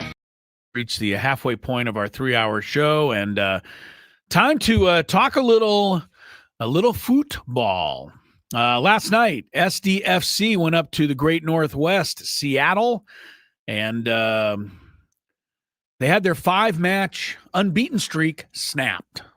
Been 4-0-1, but last night Seattle got on the board in the 57th, 58th minute and held on for the 1-0 victory. Keith Costigan, play-by-play broadcaster, MLS Season Pass on Apple TV for our weekly soccer visit. How are you, Keith? Thanks for joining us today, sir. I'm good. Thanks for having me on. I don't know if people are going to like the fact that I come on after the unbeaten streak ends, but hopefully I'll explain what happened. I don't think you had anything to do with that, Keith. But, it seemed to me that this was really a match that San Diego kind of did everything, right? They had all the chances. They outshot them. They outpossessed them, the whole thing. Every now and again, the soccer gods don't go in your favor. Is that kind of the way you saw it last night? Yeah, I think I would 100% agree. I talked to Mikey Vadas earlier this morning, and we always tell kids, right, when we're growing up, the scoreboard doesn't always tell the true story of what happened in the game. Seattle are notorious for this. They're a team that grind it out. They battle for each other. They're very difficult to play against, but San Diego went in there, had more of the ball, more of the chances, and that one momentary lapse, and Seattle took advantage. So it's a great learning opportunity because as a championship team, you have to start to learn how to win these kind of games. But I don't think the coaching staff are walking away from last night with too many disappointments besides, obviously, the final outcome. Now, Keith, obviously these two teams are close on the table right now, with the Sounders moving into fourth after that victory. I mean, going into Seattle in particular, is that one of the tougher venues for an opposing team to go in and get a victory? Yeah, 100%. There's two teams in Major League Soccer right now that haven't been beaten at home this season. Seattle Sounders is one of them, and they've been a lot more dominant. They won 1-0 at the weekend against FC Dallas, but if anybody watched that game, Seattle were creating chances. They've actually had only one team, I believe, have more shots on goal this year in terms of generating chances than Seattle in all of MLS. So San Diego were outstanding defensively last night. We always talk about putting the ball in the back of the net. It literally was that one chance that Seattle took. So very opportunist from the home team. But in terms of, you look around the league, you go up there, you play on turf. It's a lot more difficult. The atmosphere is a lot more difficult to deal with. I'm not saying this played a part in it as well, but it was an earlier kickoff than we're used to seeing in Seattle as well. So you add all that up, it was a difficult matchup. And again, San Diego walk away with a lot of positives. More of the ball, more of the chances, rotated the squad a little bit as well, showcased a little bit of depth. So I think Mikey Varas is, look, you want to get back to winning ways quickly, but there was a lot of boxes ticked with the performance last night. SDFC is home for those who haven't had a chance to get out and see one of these matches. I mean, they've been really fun. I have yet to talk to one person who has gone to a match that hasn't said they just thoroughly enjoyed it. Atlanta is coming in on Saturday night at 7:30 to take on SDFC, which remains tied for second place in the MLS standings. How great is Vancouver, though, Keith? My goodness, one loss all season. SDFC's chasing them. I don't know that we're going to catch them in the regular season. Are they beatable, though, at some point down the road, or do they have this super team going on up there? Because I don't think we've seen them yet. It's funny because I don't think any of our experts, not that I'm calling out people that I work with, well, I guess I am, really. None of them had Vancouver at the top of the West. Nobody. They had a new manager coming in. Ownership is about to change. We don't know how that's going to look. And the new managers come in. not just made them a formidable team, changed the style. They were a lot more defensive last year. Now they're attack-minded, very fun team to watch. They actually play in a CONCACAF Champions Cup final, which is a final for this entire region this weekend. So they'll be off MLS action. So you could pick up some points on them this weekend. Then they go, they have a lot of their players go on international duty, which means they'll play with a lesser squad the week after. So if there is a period that Vancouver may struggle in, I think we're about to hit it. Every team goes through that patch. We all know that in every sport. So if Vancouver get through this spell, then I think we all start to say, look, we're playing for second place in the West. But I still think there's a chance they can be caught. San Diego, with the way they played, are one of those teams who position themselves to make it interesting if and when Vancouver have that spell. Keith Costigan joins us here, play-by-play announcer for MLS Season Pass on Apple TV. And Keith, obviously SDFC is an expansion team. They went out, they made some nice moves. They bring in Chucky Lozano. Is this everything that this expansion team could have asked for in terms of the type of production they've got from Chucky when he's been on the field? Yeah, we actually talked about this last night. You know, when you start with a blank slate, there's a lot of positives. You can say we can do whatever we want. We can go whatever direction we want. But every decision you make has to hit for you to be successful. So you look at the young players, Verhoeven and Bombino, two teenagers playing in the defensive unit. Incredible. They've been outstanding. You look further forward, Chucky Lozano and Anders Dreyer are your two DPs, your two star players. You're saying, can they deliver? Only one team in Major League Soccer has two players with double figures in goal involvements. That's San Diego. So whatever Mikey Vadas has done to get the best out of his very best players is working. Chucky Lozano, I don't know whether you saw it the weekend. We all talk about the goals. He made a track back run of 70 yards to make a defensive play. That was unbelievable. And that for me was the signature move of a player that's bought into the culture of a club, of a city, of a team. It was just incredible to watch. I'd share, you know, and you get the tingles on the back of your neck when you see, I'm like, wow, this is pretty amazing. So that was my first taste of a live game in San Diego last weekend, and that moment was just the signature mark and the exclamation point on a big win against Galaxy. Keith Costigan is with us, talking some MLS with him, and of course, every now and again, Tony, we show just how much we know about the MLS. I said San Diego SC plays Atlanta Saturday. No, it's Austin FC. You got the A right. I got the A right. So go. at least I was on the right track. But yes, Austin will be coming in here Saturday night. Let me ask you about just how successful the franchise has been.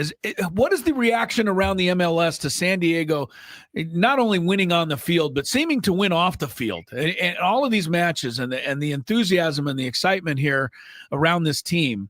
The MLS, I imagine, couldn't be happier with the way everything has gone, you know, both on and off the field for this franchise. Yeah, I go back to what I just said about signing players, the decisions you make. Yeah. Are they all going to hit? Are they going to connect with the fan base? And they've done that. Chucky and Dreyer are immediate heroes in the community. I always think there's a mix. Like, I think to be successful, you can't have 11 superstars. You have to have young players coming through. A great story like Milan Alowski, who, by the way, when he left San Diego as a young kid, there was no San Diego FC. Now he comes back and gets to play in front of family and friends. The same for Luca Della Torre.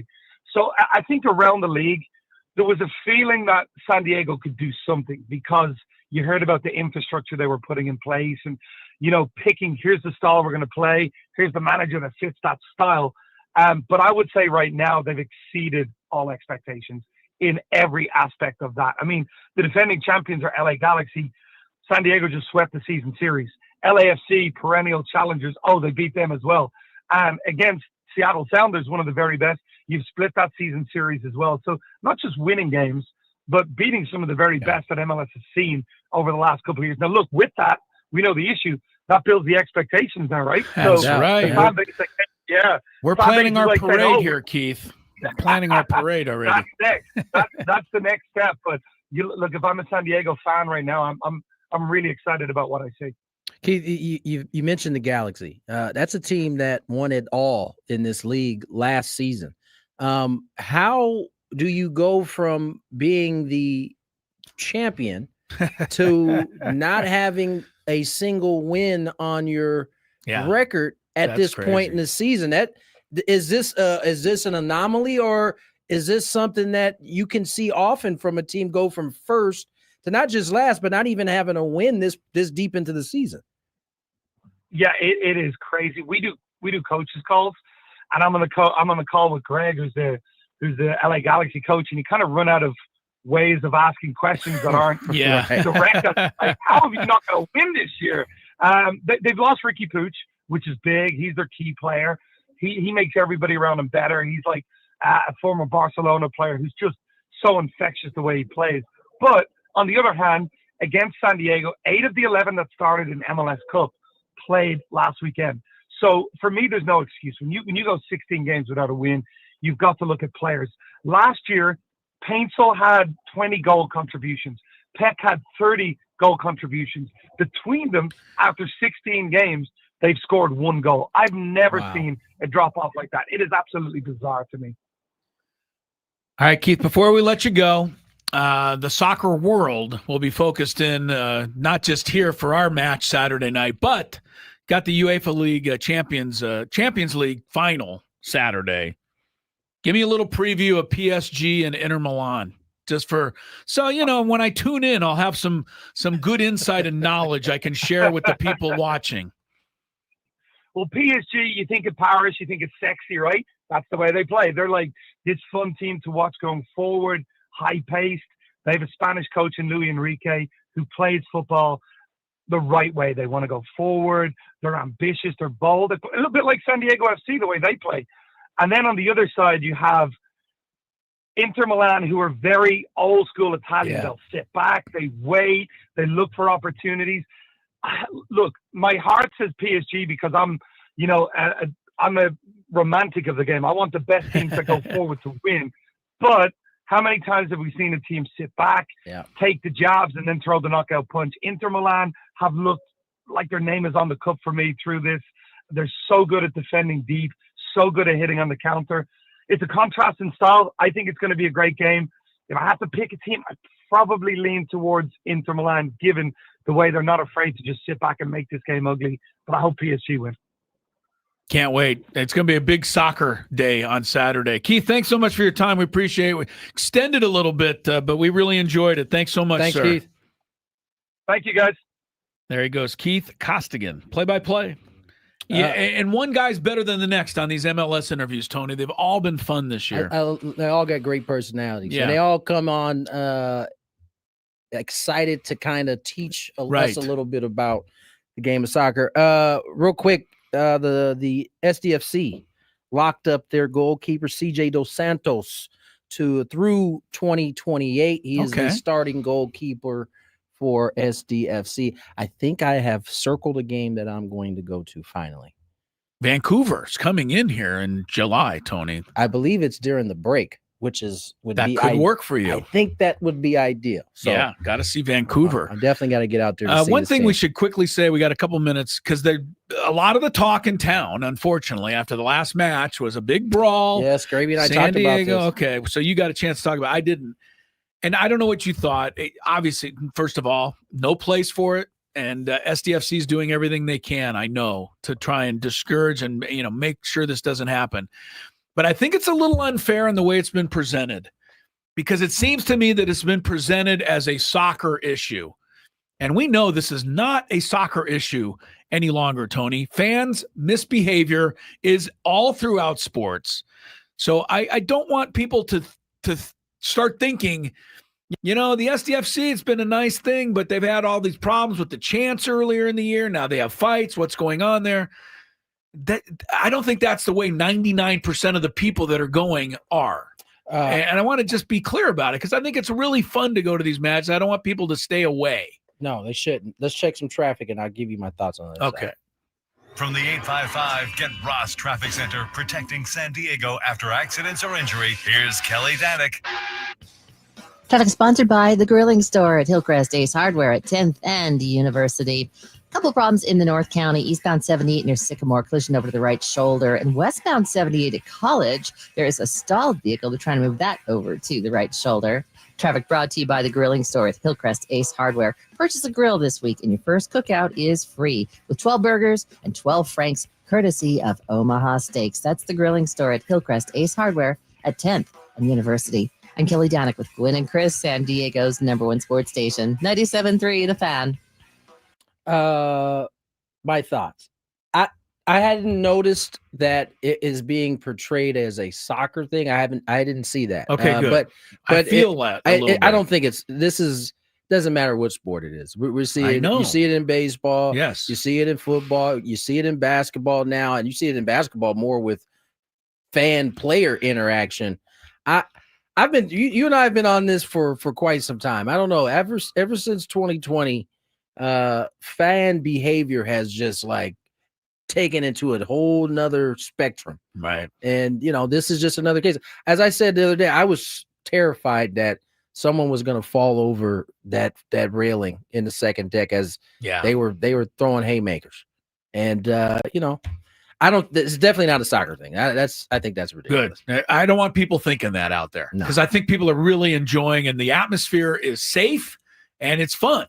No doubt. I mean, you had a couple of, absurd fans. We get way too much video, and now I think people start to make the connection. Oh, I go to the game, it's going to be a wild brawl. Right. Right. I don't think that's right. That's not accurate. And I was there on Saturday, and it was just, from what I heard and from what Ben had said the other day on Ben and Woods, when the Galaxy Ultras were up in their section, they had taken a flag. That was at the last game. Yeah, from opening night. That's what I heard too. And go figure, after they lost, because that's a great time to rub in the fact that you stole something from the opposing team's fan base, is after you lose, they took the flag out and held it upside down. And that was San Diego trying to get their flag back. And then it just devolved into escalate. I mean, listen, let them have the flag and get a new one. That's how they're playing. They clearly took it. If this is how it, because this is that same story I heard. Either way, having an all-out brawl in the second deck, it's just not a good idea. That was the worst thing, watching fans start to fall forward. That was horrible. Man, I turned my head a couple times thinking it was definitely happening. All right, let's get to break. Chris versus the fans coming up.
5-3. Have a chance to take down Mr. Ello. No score in the Braves-Philly game so far. What else we got? Knicks Pacers starts in about another hour before they tip off for game 5. Game 5 tonight. Yeah. Outside of that, am I missing anything? No. Well, we can talk about this college football thing that popped up about an hour ago. You guys see this? No. What'd you get? According to Heather Dinish, CFP 5+11 model gaining traction as leaders eye next steps. 16-team college football playoff model featuring the top 5 conference champions and 11 at-large teams is gaining traction following, of course, the SEC spring meetings this week. But the next step in playoff expansion for 2026 and beyond will depend on how quickly the sports leaders can make a flurry of decisions. Sure. Critical component is the SEC's choice between staying. Had to get this part in. Yeah. A critical That's what I was waiting component for. is the SEC's choice between staying an 8-league team or moving to 9. A topic ACC sources say could be revisited in their league after years of being dormant if prompted by playoff expansion. The linchpin to those scheduling decisions is one thing every conference seems to agree on: the need for clarity about the CFP selection committee ranks and how it ranks its teams, starting with how strength of schedule is determined and applied. Whatever. This is all for the SEC, you're thinking. Well, I love the SEC. I think the SEC, because they keep threatening to do this. In fact, Greg Sankey, the commissioner, said this the other day. He said he was asked, why are we even in the NCAA? Yeah. And I have the same question. Go. You know what? The SEC, have a ball. Play your games against yourself. Have your own little championship. Call it the LIV, LIV College Football League, because you're all the good teams, just like the LIV. They all went over there. They're all making all their money. That's what annoys me. The SEC thinks, and maybe is, bigger than the NCAA when it comes to college football, college sports in general. Look at the baseball tournament. 13 teams made the NCAA field in the baseball, Tony. That's almost the entire SEC. So, let's let college sports, the rest of us, let's just, go back to playing good old fun college sports, and the SEC can do their own thing. I won't miss them that much, honestly. Yeah. So, it's just funny to me. They don't want to work within the confines of everybody. They're better than everybody. They don't need any of us. Nope, they don't. So, all right. Let's play some Chris versus the Man. I like it.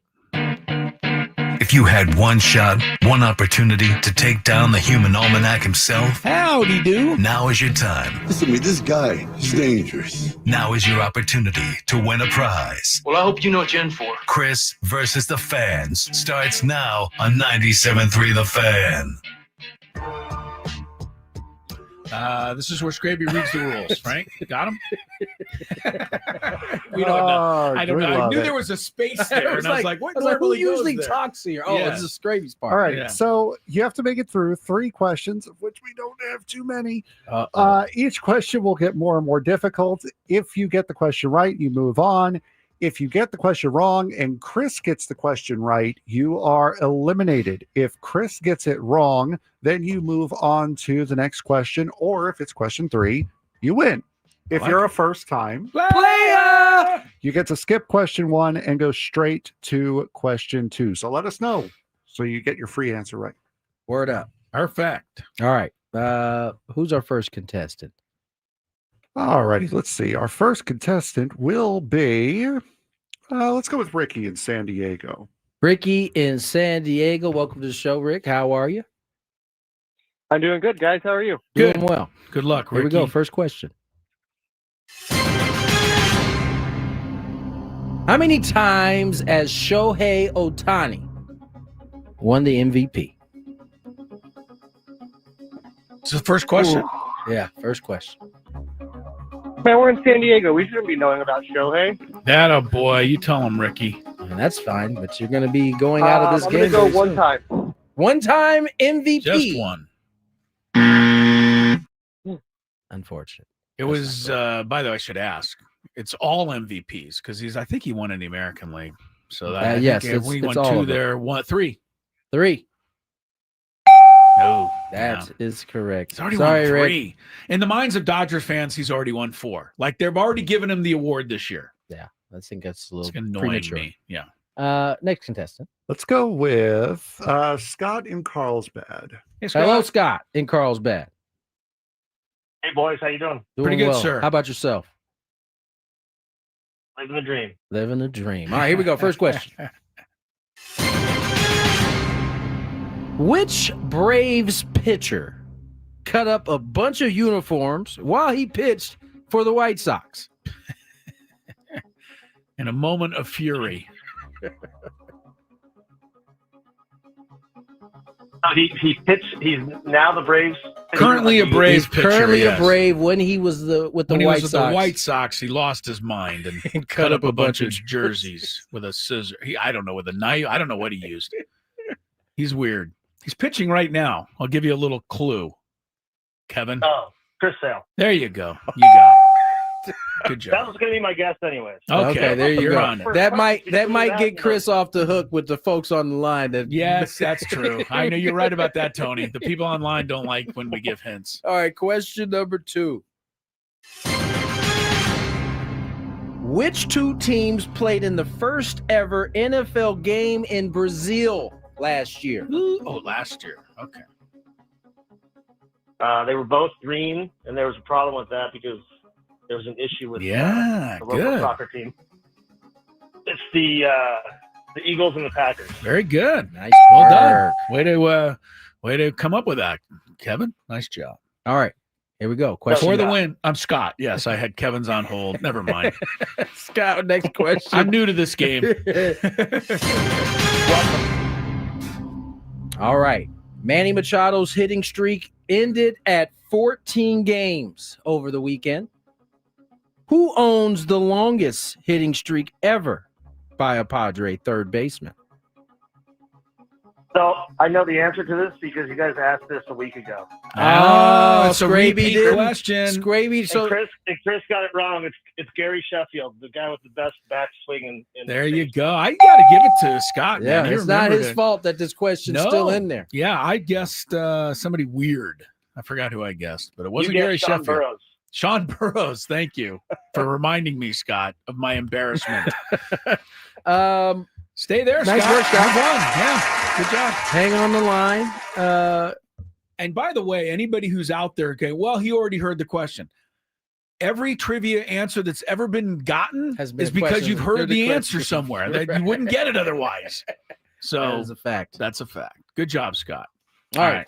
Scott's good work has left us with a few minutes to All right. to kill here. Well, I'm always a fan of that. Not always. I did see, and this is becoming now a thing, Tony. The new coach of the Nuggets, David Adelman, and his dad coached the famous Portland teams. Okay, that is his dad. Yes. Okay. The Drexler Portland teams, Rick Adelman. But David is now the head coach of the Nuggets. And he came out and he said, very similarly, the same thing that your guy, JJ Redick, said with the Lakers. And that was that now the season's over. He wants his team in better shape next year. Interesting to me. I think the players all get what these coaches are trying to get at. Put a little extra mileage on, whatever it might be, to just get an edge. I don't think that either coach is saying their players are fat and out of shape, which is the way all the Laker haters took it when JJ Redick said that about the Lakers. Because if you weren't in shape, are you kidding me? You wouldn't get through 80 games. Yeah, no. Right? This whole notion that these guys are, I think he's trying to what he's trying to do is get his guys to have a different type of. It's almost kicking into another gear. Clearly, look at you don't get to be like top 3 in the world by being like completely out of shape. I wouldn't think. That's just not something that happens. But I will say I have seen some pictures of Luka here recently, and my man is looking. He's taking the he's taking the words of JJ Redick. I hate to seriously. tell people, if Luka does get in it's like if he gets cut or whatever that word should be, I mean, it leans out a little bit. The guy's already unbelievable. He looks like he was like he did in his rookie season. I don't know if you've seen some of the videos of it. He looked a little more lean. Luka. I'm not mad at it at all. 1 more minute left. Commissioner Rob Manfred today. Just about. You were going to go there. Yeah. He said that his recent decision to put Pete Rose and Joe Jackson back on the ballot, it says his decision was overdue. I wonder if that is in his way of referencing the fact that people think he only did this because of pressure from the White House. Even, I mean, we had Buster only said that exact thing on our show. He did. So others, I'm sure, are thinking it. So you think Rob Manfred's trying to get out of that thought process? I think he's trying to get everybody off of that for sure.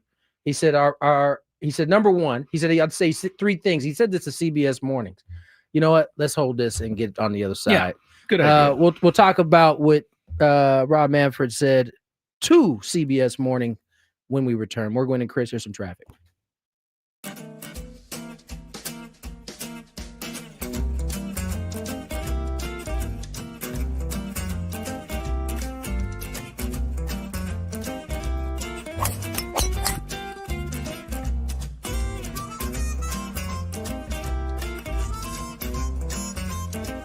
These things. It even tells you, hey, there's a canyon over here. Don't hit it here. Scraby from about 45 feet. His caddy tells him to play it a little to the right. He's been playing well so far today. 4th hole. Nice smooth delivery. Hit it too hard.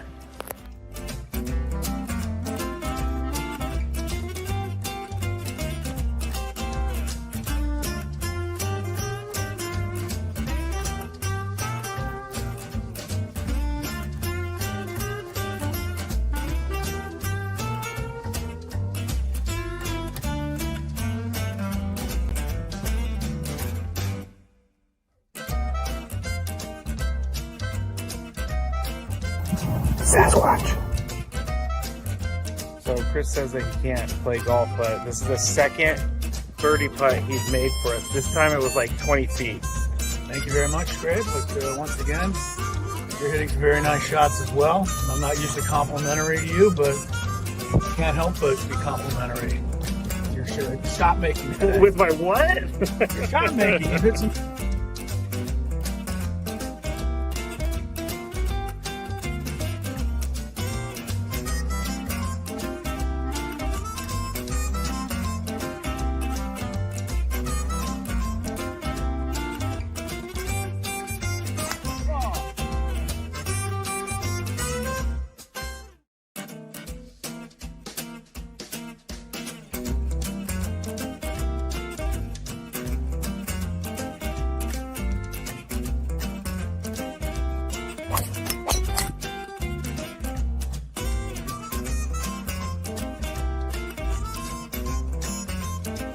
These things. It even tells you, hey, there's a canyon over here. Don't hit it here. Scraby from about 45 feet. His caddy tells him to play it a little to the right. He's been playing well so far today. 4th hole. Nice smooth delivery. Hit it too hard.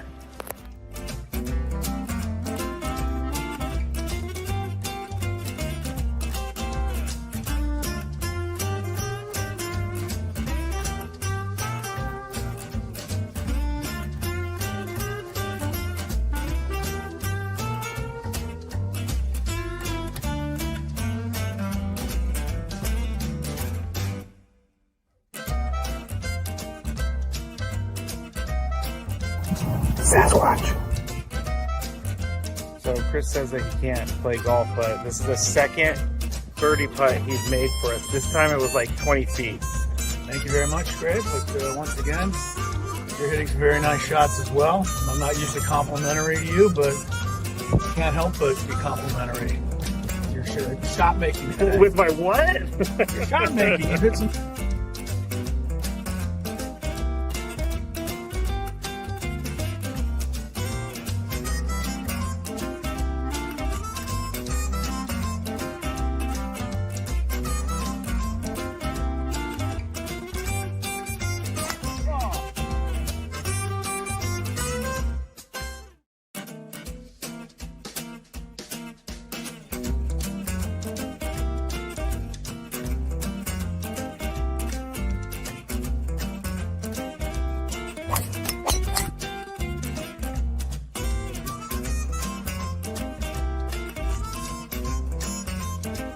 These things. It even tells you, hey, there's a canyon over here. Don't hit it here. Scraby from about 45 feet. His caddy tells him to play it a little to the right. He's been playing well so far today. Fourth hole. Nice smooth delivery. Hit it too hard.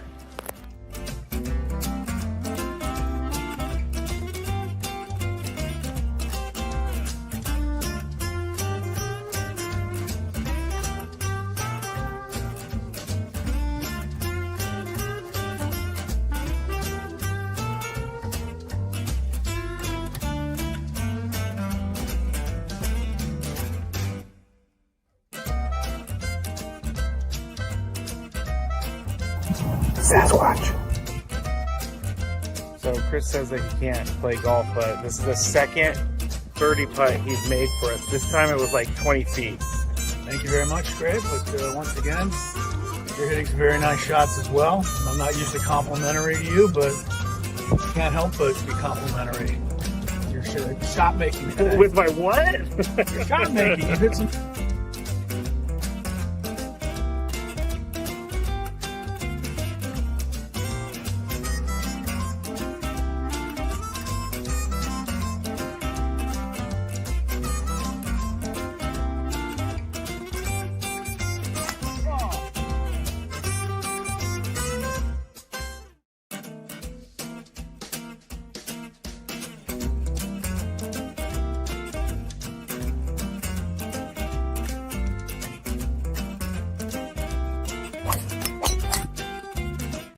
Today, a commercial-free hour of nothing but Padre talk. I just will give you one thing that we're going to talk about. All of us were asked by Ben Higgins to name our Padre MVP through the first 1/3 of the season. Tony chose somebody, Woods, myself, Ben, Sam Levitt, and then there was Scraby's selection. And so I just want you guys to listen for that. That's all. That's all I'm going to say. Well, to be fair, Scraby went third. So right, you couldn't repeat a selection. Right. That's right. You couldn't repeat it. But Scraby went third, so you don't have to wait long. You won't have to wait long, but you need to hear who he's picking. And it's not a knock on the player he's picking. It's a knock on Scraby. Don't miss that. He is the best. He is bad. All right. So Rob Manfred says, yes, reinstating Pete Rose was long overdue. And you're about to say what he told, because it was an interview he did with CBS this morning. So he said, I would say three things. Okay. Three things. Number one, our permanently ineligible list is effectively a ban on working in the game. This is a matter of logic. There's no reason to have a person who has passed away still on the list.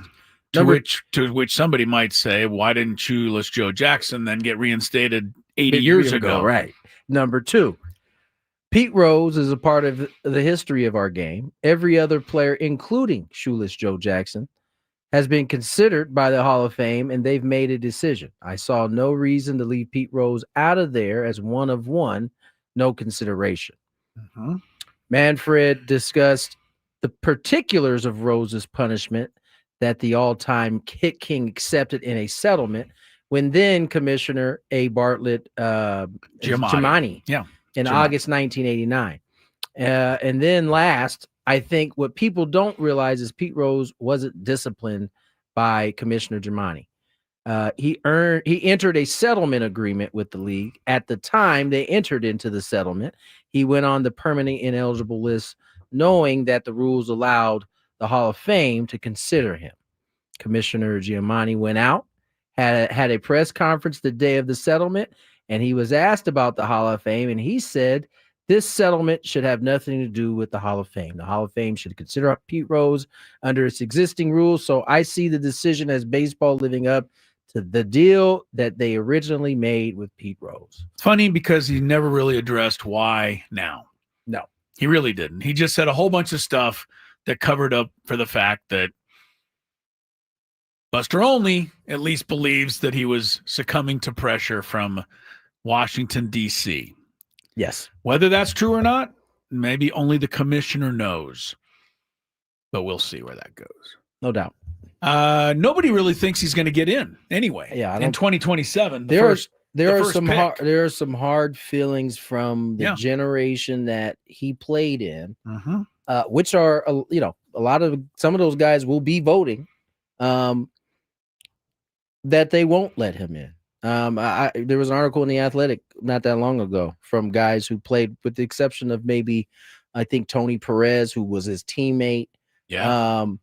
I think Don't let Johnny Bench have a vote. Well, Pete's not going to get close with Johnny. And that was his teammate as well. Yes, and so Johnny did not like you him. have a lot of different perspectives Yeah. on it. And so, listen, I don't think I think it's a win-win for Manfred, right?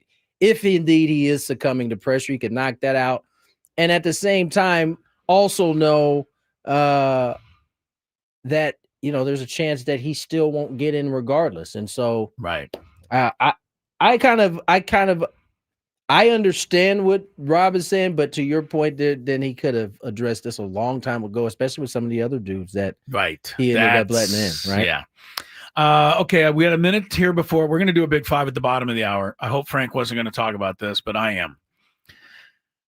The Miami Dolphins are in the I have a news feeling today. that I have a feeling he was not going to talk about that. Okay, good. I don't know. The Miami Dolphins, I just want to point out, had one Pro Bowl player last year. Only one. Do you remember who it was, Tony? You may if you saw the story today, but if not, you may not. I did know. not see the story. Okay, can you guess? He Offense or probably defense? Offensive player, was owned by many fantasy running back teams. Nope. He had a good fantasy season. Oh, tight end. Tight end. Jonnu Smith was the only Miami Dolphin Pro Bowler. Set a franchise record for receptions and receiving yards by a tight end. I guess that's why the Dolphins have called the Steelers apparently and said, hey, you want this guy? And it comes down to the fact that Jonnu Smith, would like to rework his contract. This is what, and the Dolphins are trying to move Jalen Ramsey for similar reasons. His contract's gotten too expensive, etc. I think sometimes it is addition by subtraction. You've got to cut loose some people. I get it, in football especially. But when you finally get a guy that, makes the Pro Bowl and he's, on the upswing in his career, I just think it, either pay him or don't expect to win games. Right. That's how I think it. And this seems typical for their organization. And they're going to try to make it sound good, but it's not. This is a good player who's only getting better. I don't know why you would want to move that. It's a little different in football because they have the salary cap. But they got. I don't think that they've been good enough for them to be moving anybody. Not only to be moving anybody, it's like they are stuck in like this weird spot where they're not good enough to like re-sign guys and keep them and be able to kind of reason why. Yeah. But they also are not bad enough to where they could like be shipping guys off. The worst record in football is 8-9, right? Because you're in the middle there. Yeah. The Steelers and the Dolphins, sources say, are talking about a trade. I tell you what, So we'll see how that goes. If this thing doesn't work out for Pittsburgh, they might be in trouble in terms of Mr. Quarterback. Terry Mr. Bradshaw Rodgers. seemed to be all in on getting Aaron Rodgers. Oh man, he let off some steam. I didn't know Terry could still, fire off a directive like that. He definitely fired off a directive. Yes, he was quite upset with that they would even think of bringing. I mean, in he's Aaron not Rodgers. the first person that has said that. I mean, no, but and he's not the first former Steeler. I think Ryan Clark basically said the same thing. Like, you've laid your bed and you've laid in this bed. You're gonna have to see how it works out from this point on. Like, this is, if he decides he's retiring, it could be a tough season. Happiest coach in the NFL. Tony, you weren't here to talk about it yesterday. Is our guy Mike Vrabel, though. Now having to deal with questions about Stephon Diggs every day. He didn't want them to bring in a distraction like this. This is exactly what Vrabel doesn't want. See, I look at it different. I think he clearly doesn't want the distraction, but he definitely wanted my man in on that roster. He likes players like that. Okay. Now, I think there's a certain amount of discipline that he's going to expect. And, I think Diggs is going to have to get in on that, or he will be short-lived there, because I think he will have no hesitation in moving on. But I think this is like the first straw. I don't think this is the last straw for him at this point. I hope that works. I'm a kind of a Stephon Diggs fan, actually. Why would I say he hasn't really been in any trouble off the field. His trouble comes when he's not getting the ball, which is a whole different thing. He and every other receiver. Right. So, and one last thing on NFL, Tyreek has made some headlines. Tyreek Hill says he's going to get back to being a number one guy. He said I'll believe it when I see it. Tyreek. He said he basically said he kind of took his foot off the gas in terms of his preseason work. I thought he was injured. I've heard so many excuses. I don't know what to believe anymore. Yeah. They injured his shoulder when they tackled him when he was arrested on opening day. Yeah. It was a bad season for Tyreek. Bad year for Tyreek. For and sure. everybody who owned him in fantasy felt that pain. No doubt. Is it you or me? It's me. We got a Big Five. We'll see what else is going on with Frank and keep you up to date. Gwynn and Chris, 97.3 The Fan.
Schwarber looking all slim these days, man. Good for him. And it's not even the pinstripes. I think he looks that good in the road unis too.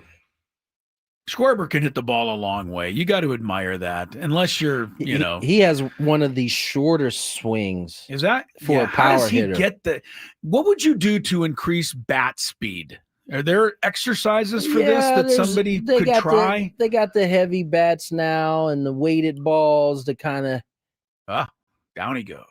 There's a punch out. The old curve ball. That's what I was explaining Sel to Jesse on the air the other day. He's got like a Randy Johnson vibe, right? He's throwing 96 to 98. But Randy used to throw his slider at like 90, 91. He throws his at like 81. So it's like you get these like hard change-up fastballs, slider, yeah. and then it's like a curveball speed slider. And if for a left, it's starting behind you. Like you're like hoping, like, please God, don't let this ball. Right, most of us would run far away from the batter's you're box. like you lose it for a second. It's not the most secure. Can't be feeling a comfortable you have. at bat. No, not at all. Randy Johnson always looked like he could just drop the ball from his hand into the catcher's glove. That's what my dad So used to say all the close. time. It was like it literally looked like he could just put the ball in the catcher's glove. Yeah, that had to be so. From the mound. We do have a Big Five coming your way. Traffic ready yet?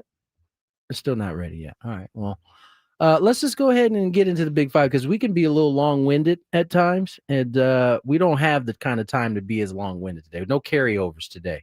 So let's get to it. Little Big Five on the way. It's that time of the show when we check on the latest in sports. Only the most important topics and questions are brought to light. Stop what you're doing and listen. These news stories will astound and amaze you. The one, the only. Oh my God, who the hell cares? The Big Five starts now on 97.3 The Fan. All righty. So let's. By the way, I just want to make the point right now. We need to get this out on the record. Frank has elected not to be on camera. Why would I set the cameras up for 10 minutes? You know why. We don't need to get into why, but you know why. So I just want to put that out there. Because he's wearing his Indiana Pacers jersey, and he doesn't want the Knicks fans out there to see him. That also could be a reason. Yeah, Frank. The show is about you guys. It's not about me. All you guys don't right, need to be staring at me looking at a computer for 3 hours. The great Matthew Scravey does it that way. So I'm just saying. Good for him. Okay. Hey, teach his own. You're right. Go ahead. Number 5. All right. The Washington Capitals had a little bit of a panic yesterday as they said no decision has been made on Alexander Ovechkin's future in the NHL after an email was sent to season ticket holders calling next season his last. Oh. The team on social media said the email was mistakenly sent by someone in the corporate sales team. He said he does intend to play in his 21st season in the NHL, but he has not said anything officially. I can remember one media blunder that big, but what about you guys? Oh, you want me to wait? So they sent a presser or like they sent an email to all of their season ticket holders saying that this will be Ovechkin's last. Make sure you year. get tickets. This is his last year, and he hasn't decided they anything yet. They had that one ready to go for when he does Just in decide. case. Okay, but it got out now. All bad. That's uncomfortable. You guys, any? No, what do you have? I mean, share. Oh, for me, it was again Formula One. You guys wouldn't know this, Okay. but one team said they had signed a driver to their team. He said, "No, I have done no such thing." And then about 24 hours later, signed with the team that he's currently on now and leading Which the was a different championship team? with.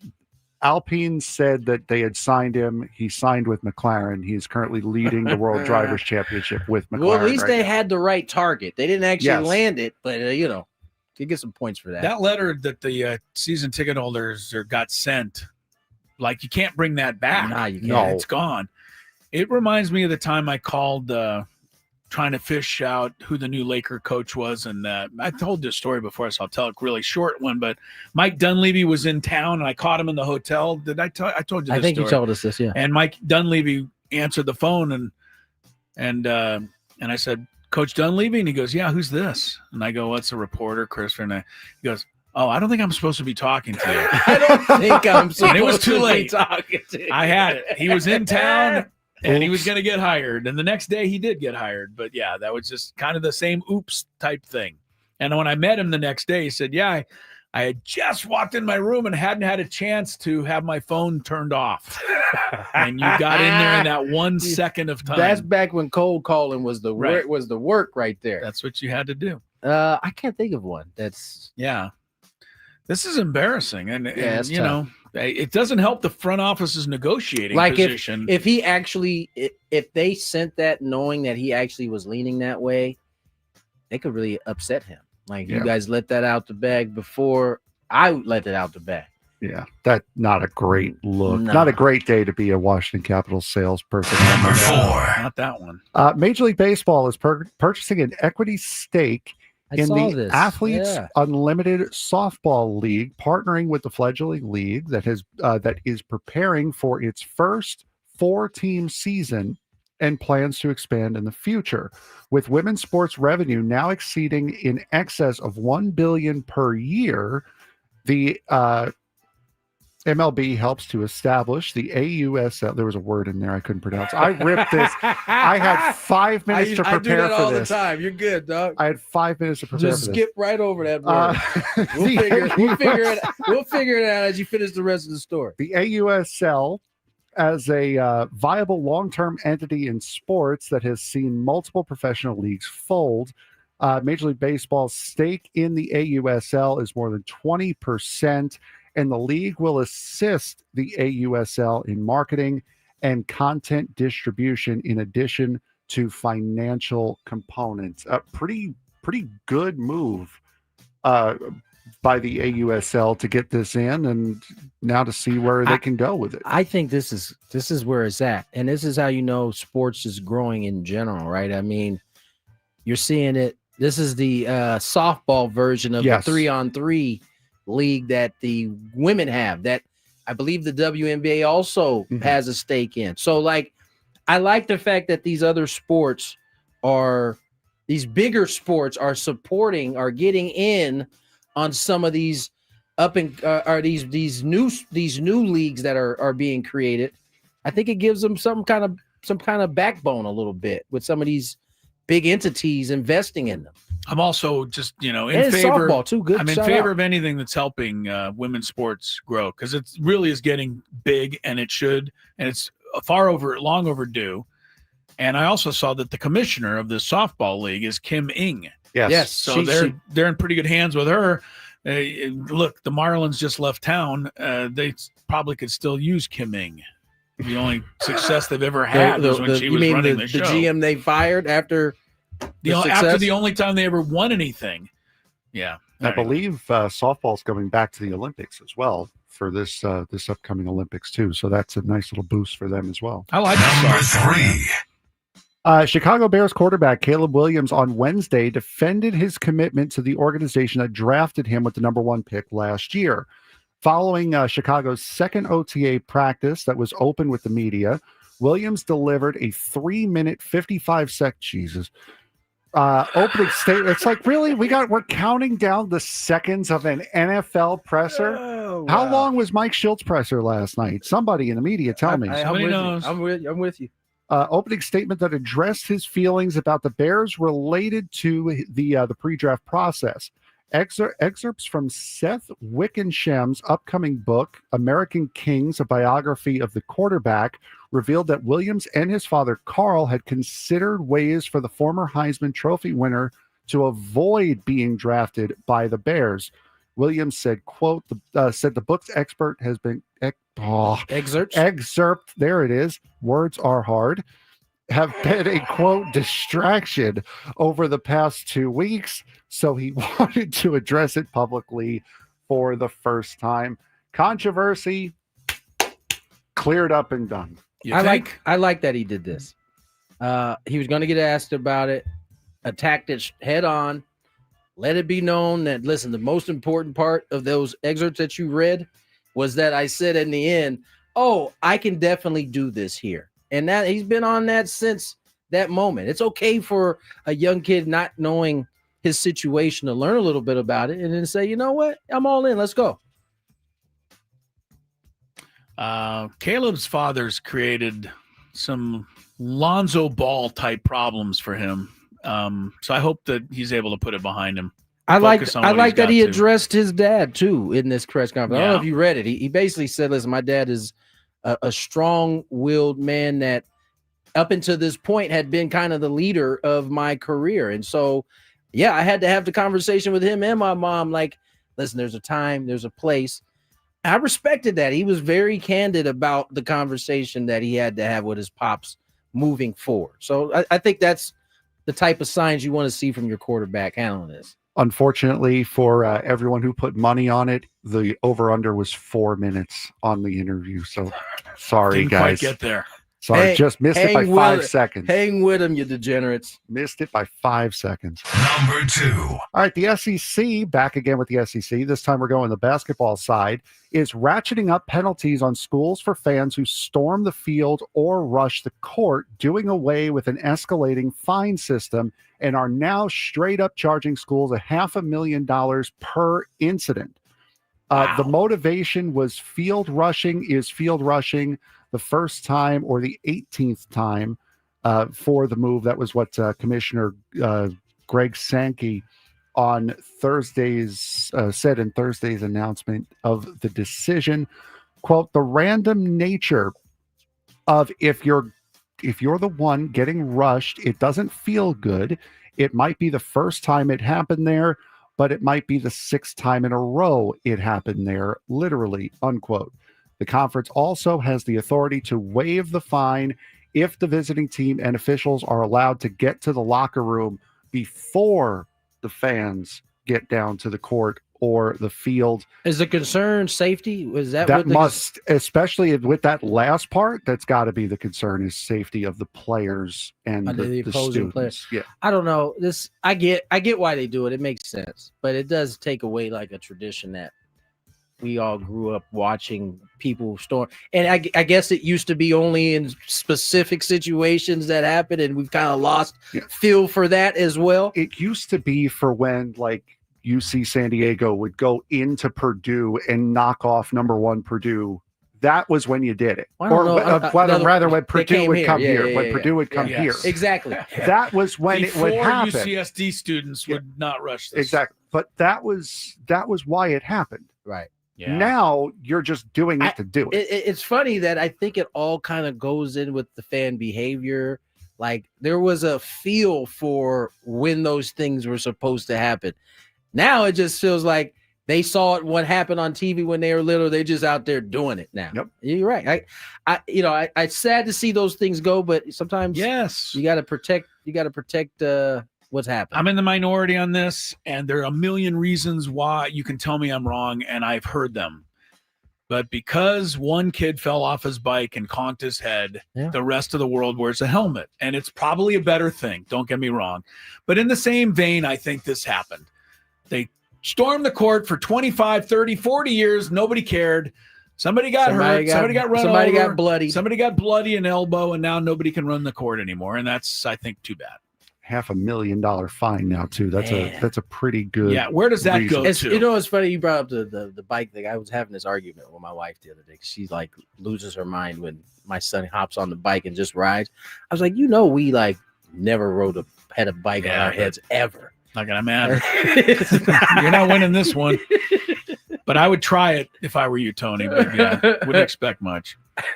All right. Number 1. All right. Last attempt at. Look at us. 447. We're about to do Frank? number 1. Look at you, Frank. Well, no, that's what Traffic happens. cop. That's what happened. Well, no, it's not traffic cop. It's me reading someone else's writing for the first time and wanting to stop making myself look like an ass. The point is, we got it done way before we normally do. Yeah. The National Football Foundation announced an adjustment to eligibility criteria Thursday that will open the door to make Mike Leach a college football Hall of Famer. Leach, the late coach from Texas Tech, Washington State, and Mississippi State, had a winning percentage of 0.596, just short of the old benchmark that coaches would need to win 60% of their games. The new rule sets eligibility at, does anyone want to take a guess? Wait a second. You have to have 60% to even be eligible? Yes. I did not even know that. You want to guess what the new benchmark is? I hope it's at least 59. It is 595. And he's at 596? And he's at 596. The Mike Leach rule. Which would also extend new life to former Oklahoma State, LSU, and Kansas coach Les Miles, who has a .597 winning percentage after 37 wins with the Tigers were vacated due to NCAA infractions. Good decision by college football. What's the percentage you got to get to? The percentage you had to win 60%. So you had to have a 600 winning percentage. Now you're at the 595. Yeah, now you're at 595. Leach is at 596. Les Miles is at 597, and Jackie Sherrill, who's also in here, is at 595. And they're adjusting it so that they can be all Alabamers. That's what they want. It makes them eligible now. I don't want to be that guy. Please be that guy. But with all due respect to the late Mr. Leach, he did lock a kid in a shed apparently one time. it was my man's kid. Yeah, Craig James' son. And put all this, like, as coaches, I'm sure plenty of coaches in that Hall of Fame have done a lot worse than lock a kid. That's what I was going to say. If you eliminated all the college coaches that have cheated the system or done something, then nobody'd be in. Yeah. Not holding that against him. However, he didn't have the winning percentage. Right. Now he does, though. No, if they had changed the rule, I don't think they should change the rule. I'm sorry. Like, fair enough. Are we just going to keep lowering the standards because something tragic happened? I don't think anybody felt Mike Leach was quite a Hall of Fame coach before he passed away. Who wants to do this? That would be the National Football Foundation. I don't know. Okay. The one thing I what's really the argument to doing it? He's a good coach. He's a Hall of Famer. He's that close. You may as well put him in. He's that close. Were you thinking about that for Les Miles that you just went over? Like, they weren't thinking about it then. I don't know. Chris, what do you think? I have no problem with Mike Leach. I think he's an innovator, and for that, he probably deserves a little more credit. I can give you that. I don't disagree with you. You make a rule, that's it. Why do we have to move the goalposts every time? You know what rule I just make right now? What's that? An executive decision I made. I say we go to traffic. Good call. All right. From the 855 Get Ross Traffic Center, protecting San Diego after accidents or injury, here's Kelly Danek. Traffic is sponsored by Islands Restaurants. Got a collision on the coastline. Southbound 5 car and big rig involved. It's over the right shoulder. It looks like there might be a little fuel leak thrown into the mix. Partially in that right lane, that's South 5, right before La Costa. Also, eastbound 8 past West Main Street in the El Cajon area. There's a collision blocking the 2 left lanes. Tow truck is on scene assisting with that. Ready for a delicious escape? The new Islands Restaurant's $10 protein bowls are your ticket. Packed with over 40 grams of protein and stacked with fresh ingredients. They're only here for a limited time, so enjoy one today. Visit islandsrestaurants.com. I'm Kelly Danek with Gwynn and Chris, San Diego's #1 sports station, 97.3 The Fan. Frank, you got through the big 5. Tony, you brought something up before the show, and we haven't talked about it, and it's interesting. Anthony Edwards' comments after being eliminated, and whether we should just accept them as fair comments or whether we should say we should be critical of what he said. I wish we had time to pull up the clip. Yeah, we don't have the whole. He was asked basically, was he hurt by getting close, getting this close again, and not actually getting past it. And he virtually said no, that he's excited because at 23, he gets to keep doing this. And I interpreted that as keep getting to get to the conference final and have a chance to get to a final. Yeah. He said he was disappointed for himself that he didn't fulfill Mike Conley's probably last hurrah getting that deep. And so the conversation now has turned, people are conversating about him, not be assuming that he's going to be in a conference final every year versus, maybe being upset because you don't know how many chances. I saw who was it? Bobby Portis Portis was saying that very same thing. They got to the finals and they have been nowhere close since they won it. Dan Marino, I'm sure, thought he was going to the Super Bowl every year. I'm sure my father thought that. He was going to the Your World dad Series. got there in his second year or third season. Yeah. Yeah. When you're young, you're too 100%. stupid to know that it really is hard to get to where these guys get. You should cherish those chances. I got to experience the postseason once in my second season playing in the big leagues, and then never again. I got close in 10 to have an experience again, but it's hard. It's really hard to get to playoffs, and you never know. Something could happen. Somebody can get hurt on your team. You're in the lottery from one year to the next. So I don't know. It is. He's 23, so it's okay for him to think like this.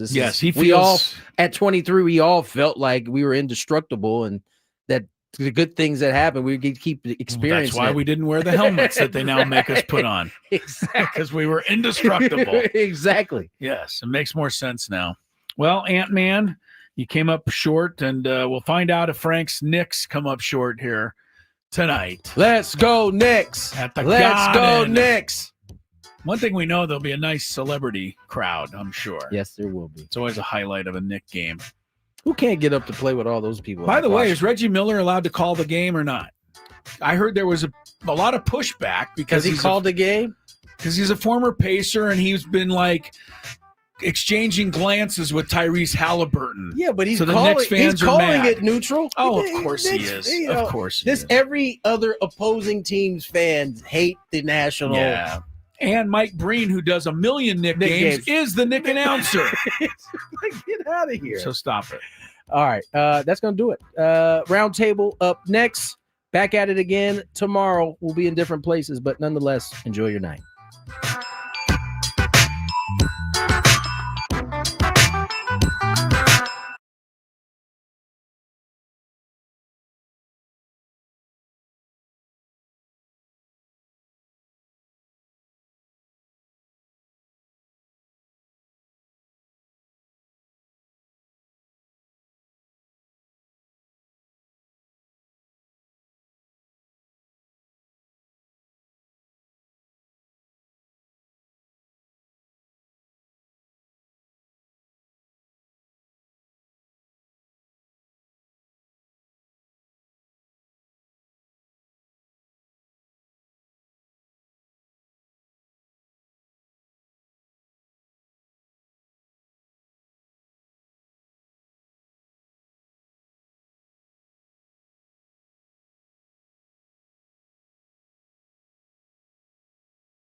Listen up, Friar Faithful. 97.3 The Fans Padres Roundtable is on the air. Unbelievable! It's time to discuss everything going on with the Padres. The 97.3 The Fan crew is here for the most in-depth discussion on the Friars. Yesterday's loss notwithstanding, the Padres have broken out of the funk that they were in for a time being. Here's your host, Ben Are they still, Higgins. in your opinion, on a bit of shaky Did you miss us last ground week? We on are their back recent after play? a Matt, why Thursday don't we game start day with last you on the end Thursday. over The there? roundtable I think they're returns. breaking It is out. brought to you They've by broken San out Diego of it because Roundtable if you win a Pizza. series against It the really Braves in is Atlanta, pizza that's a royalty. pretty good 1 series. hour of If you win a series commercial-free against the Padres Marlins talk at home, that's a with our pretty good 97.3 series. The Yesterday Fan was crew. standing. A little bit of a It was change in the terrible lineup to today. We'd like to yesterday, welcome but Sam I think Levitt they're- into the they've roundtable, our broken out of Padres it. pre and Thank post you. game. I'd really shows. like to see the Sammy, offense good to have you here. yesterday While come together Braden's in a not live Paul, round, you're not normally passing here? the baton. Everyone He's kind of not coming on the together. roundtable. They're not as hot as they were Thanks early for in the paying season, attention, Chris, Tony. but it definitely seemed more We do have reminiscent Tony Gwynn last couple Jr., of who is days not on the road. of the kind of so he gets- baseball Wait a we second, saw is he earlier in the normally year. here? Yeah, You're we're the so one- bad last you're the week they one that took we us get to off say, the is he air, normally so, here, Tony Gwynn Jr.? But he is here today. I'm honestly, He's in the middle. Chris I'm not Ella as- next to me. We got I'm Matt not as, Scraby, and of course, my co-host convinced Stephen Woods. And as, Padres you know, coming off the taking two 2 of series 3 might to the suggest. Miami I think Marlins, it's a but shaky the ground. tough loss yesterday. right We don't now. have to get You know, I mean, the specifically bullpen, into that game. I do want to You know, ask. honestly, Padres have now not won 2 just the series in last a row against the Atlanta Braves month or and the 3 Miami weeks. Marlins. The last coming 6 off a weeks, stretch the in which they bullpen's lost 6 in a ERA row and 10 of is 14. 4.28. Do we feel this after opening yesterday's at loss 1 notwithstanding something that the ridiculous? Padres have broken out the bullpen of the hasn't funk been that great. they were in for We've been a time hanging being, on to or how great they started are they the still, in season? your opinion, on a Starting bit of pitching's shaky hurting. I mean, ground you know, on when their is recent Darvish play? gonna get back? Matt, why don't we start with you and on hopefully the end King over there? only I think misses they're breaking the out. They've minimum broken time. out It of seems it like because every if you time win a somebody on series this against team the gets Braves in injured, Atlanta, it's that's the a pretty good maximum series.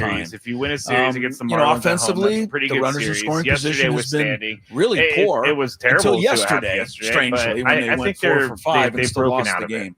I'd So really I'm like not to see convinced the of everything offense yet, yesterday and left field come is together still with an a 5-run issue. inning, passing Although, the baton.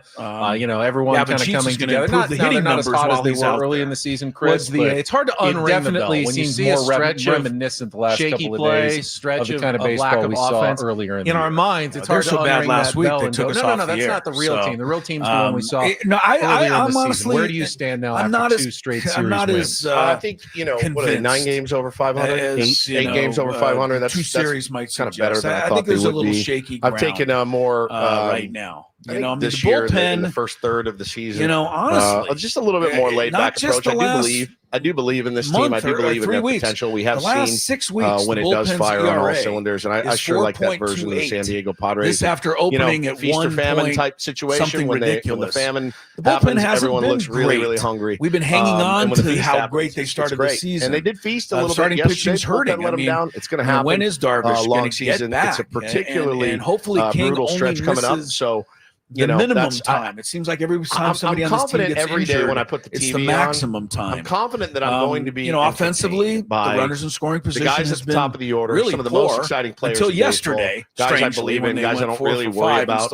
I don't worry too much. I'm not convinced of everything yet. And left field is still an issue. Baseball doesn't always work in sportscaster cliches. Gavin Sheets is going to improve the hitting numbers while he's out there. It's hard to unring the bell, but when you see a stretch of every day, shaky play, stretch of lack of offense, some of the struggles in our minds, it's hard to unring that bell and go, no, that's not the real team. The real team's the one we saw earlier in the season. Where do you stand now after 2 straight series wins? I certainly don't think they're as bad 9 games over 500, 8 games over 500. That's kind of better than I thought they would be. I've taken a more this team's good, and they had this year in the first third of the season. I think those 6 weeks just a little bit more laid back approach. I do believe in this team. I do believe in their potential. We have seen when it does fire on all cylinders, and I sure like that version of the San Diego Padres. And they had a feast or famine type situation when the famine happens, everyone looks really, really hungry. And when the feast happens, it's great. And they did feast a little bit yesterday. Bullpen let them down. It's going to happen. Long season. It's a particularly brutal stretch coming up. So, that's is he going to be on there? I'm confident every day when I put the TV on. I'm confident that I'm going to be retroactive to his last start, so it's not the guys at the top of the order. Some of the most exciting players in baseball. Can he come back? Guys I believe in. Guys I don't really worry about. I don't worry too much. I'm not too worried right now in terms of when he's Tony, ready. I know. But baseball outside of the health issue, cliches. There's no I don't corner worry about this team, to turn a gear to shift. Sammy, now your feet are watching the team every day. You're ready to chime in. Do you feel like that they've gotten past some of the struggles that were plaguing them for a couple of weeks there? Sense and also the bigger picture sense with the injuries. I don't think they were as good the of a bullpen team was really as good they during were this when little they started. 3-game win streak. I Sunday, certainly Monday, don't think Tuesday, they're it as was bad 12 of a plus team as they scoreless were in innings, that and I'm with you. The stretch really there. poor stretch for a while, I think, inflated those numbers over a long period there. They had and then yesterday was a rough obviously, stretch. like we talked I about think on those your 6-week bullpen numbers are extremely deceiving because state of the bullpen it was through the entire month of Tony, April I think that bigger bullpen was picture best concern is the health. in the world. I said it and on then your show. they had a the stretch right of now a week that has, and no disrespect to those guys, but guys that you don't really know what you're getting start out, even though the only concern I have is health. Kyle Hart. The plan at the beginning of the season was not to have all those three guys making a start like every fifth day, and we'll see what happens with the Hart spot. But having guys like King and Darvish out, and we'll see what the deal is. 10 at least, right? Because it was retroactive to his last start, so it's not the full 15 from the day. But how fast can he come back? And competition. That's potentially a pretty big issue. He's going to make the decision. That's a huge question right now. Darvish and King, and when outside those guys of come back. the but health I'm issue, not super concerned I about don't worry the bullpen. about this team. The offense is starting to come out of it. All right, Sammy. Now your feet are wet. You're feeling comfortable. You're ready to chime in on our first topic here. Go ahead. Real concern. I remind everyone I'm with Tony that the same thing happened last year. Their rotation lost two with the injuries. of the main the bullpen guys was out of the really good rotation. during this little 3-game win plugged in streak. Sunday, Monday, Vasquez, Tuesday, it was plugged 12 plus in Waldron scoreless innings, and I'm with and you. The really poor stretch for a while, I think, inflated those numbers over a long period there. And then yesterday was obviously, like we talked about on your program, Ben Woods was very different. The state of the bullpen yesterday. I'm with Tony. I think the bigger picture that they were able to do with the position players, and they basically stayed. We are underway. It is our 97.3 The Fan Padres Roundtable. It is brought to you commercial free by San Diego Roundtable Pizza. It really is pizza royalty. And since we've already talked a little bit about the bullpen, I think it's a conversation that could probably take up the rest of this hour, maybe the rest of the day. And we'll see what happens with the Hart spot.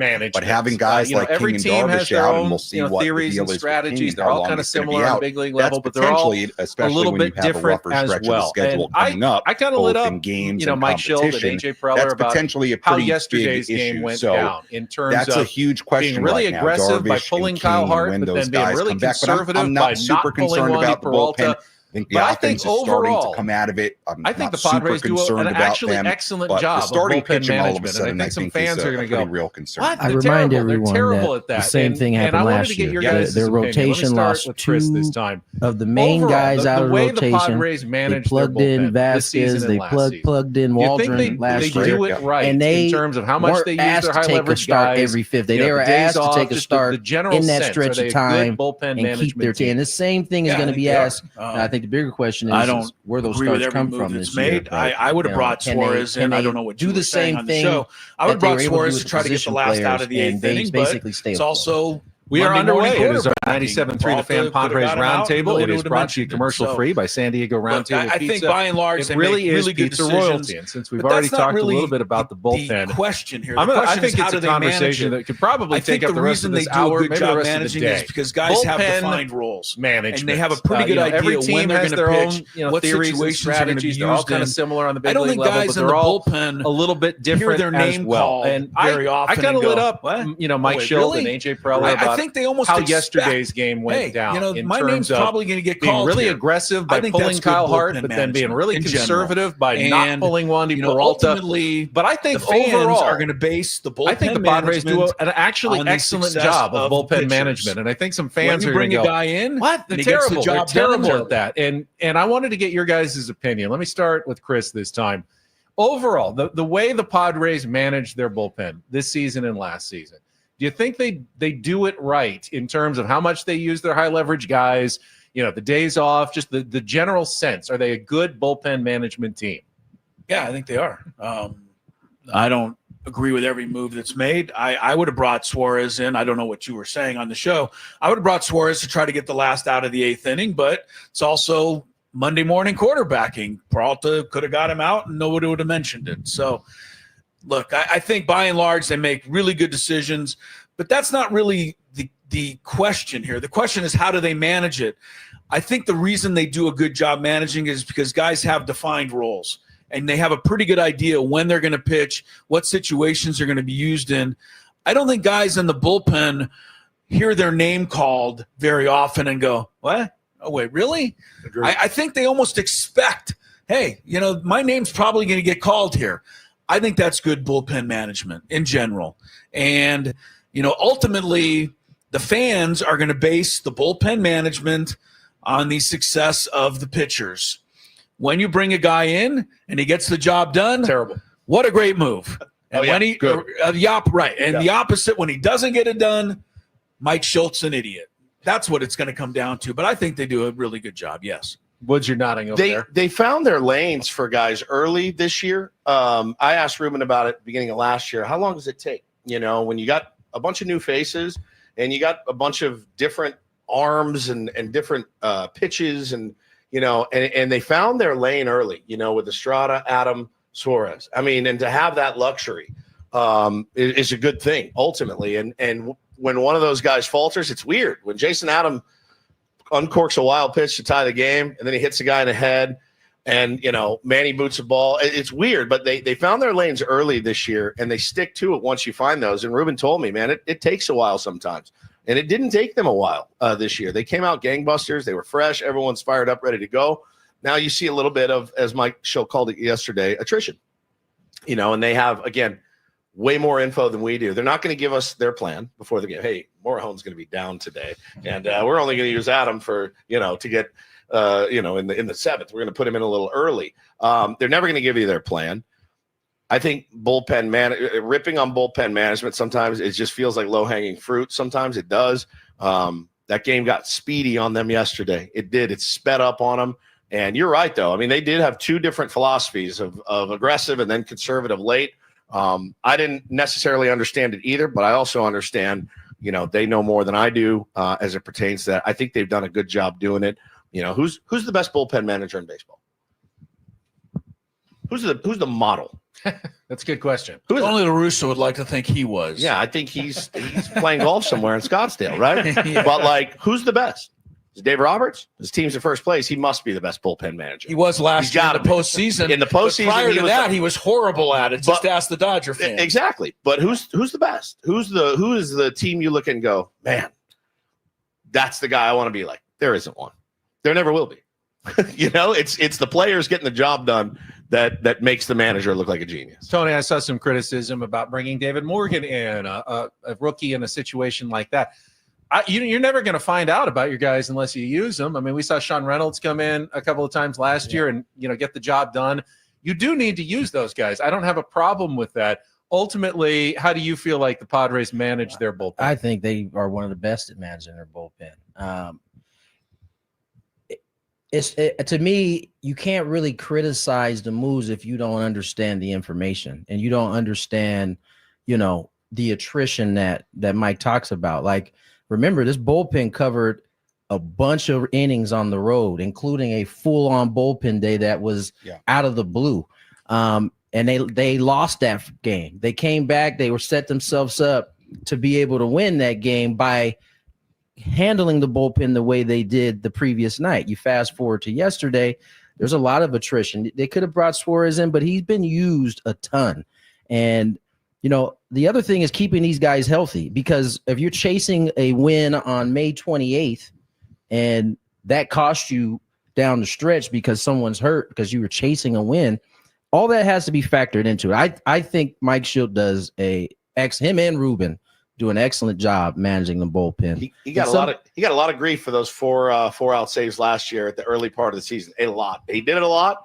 And we won some games, but he got a lot of grief. And then Suarez started to scuffle. Right? The team was in a different situation. You can't necessarily win the division or win a wild card early, but you can lose it. You can certainly lose it. And so this team put themselves in position to be able to go after it a little bit different. Maybe not have to use Suarez for 4-out saves as you're pedaling to stay 500 versus being 8 games over 500 right now.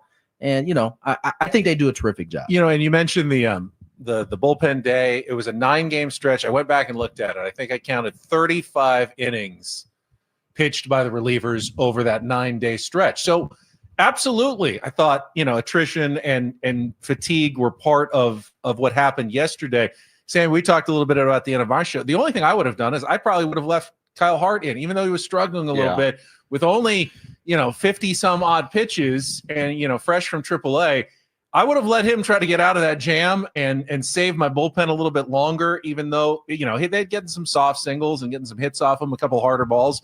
That if you're going to go conservative and save your bullpen, go all in with that strategy and protect your bullpen by asking another inning or 2 out of a starter, even if he wasn't quite as sharp. Yeah, I thought yesterday was the perfect storm of guys being unavailable, which is fair. It happens over the course of a long season, especially when you have the amount of bullpen usage they've had, and a little bit of a different approach. Last year, I think early in the season, Robert Suarez probably comes in the 8th inning and tries to get him a multi-inning save. If they don't want to push Suarez in that way this year, especially with a better start, totally fair. I thought, and I'll get to Kyle Hart in a second, but look, there were other moments of that game that played a factor. Manny making the error, Fernando running through a stop sign. It was a collective team effort. Team loss. And yes, for sure. I think there would have been an argument if you knew your bullpen was going to be very limited for a number of reasons of trying to get Kyle Hart through that 5th inning. If he gives up the home run to Lopez, then there's probably second guessing as to why you would let Hart face a right-hander as the tying run. So it's always going to go both ways. It was a tough spot yesterday for a multitude of reasons. Suarez had been in, if I'm not mistaken, 6 of 8. A lot of games. 7 of 9. Yeah. So leaning on him for a 4-out save at the back end of that would be kind of wild. And I think the other thing about Kyle Hart, I know you guys were watching the game, everything started to leak up. Yeah. And that, you can say what you want about the cast-offs for the Marlins. Those dudes are out there trying to murder the baseball. And eventually it wouldn't have been off the end of the bat. It would have been a long ball. So even though I understand he only had 50-something pitches in that game, he was time. He was coming to the end for sure. What does everybody think about Mike Schultz? He's fallen in love with, and I don't mind it, but what do you guys think of getting guys out in the middle of innings? He doesn't give us. He did that last year. Going back to last year. He did that last year. Yeah, up, down. He likes that. I shouldn't say that he's fallen in love with. He's always done this. He's done, and they're one of the few teams though that'll get it. The guy will get 2 outs, then he comes out. That is the game plan going in. Like, we're going to use this guy for this many outs. And if he can get to this guy, we're going to flip to go to the other guy. I think in essence, it prevents it. It actually ends up saving guys a little bit, as opposed to going one more batter to just finish the inning. You hand it to the next guy, and you can piece it together that way through however many innings.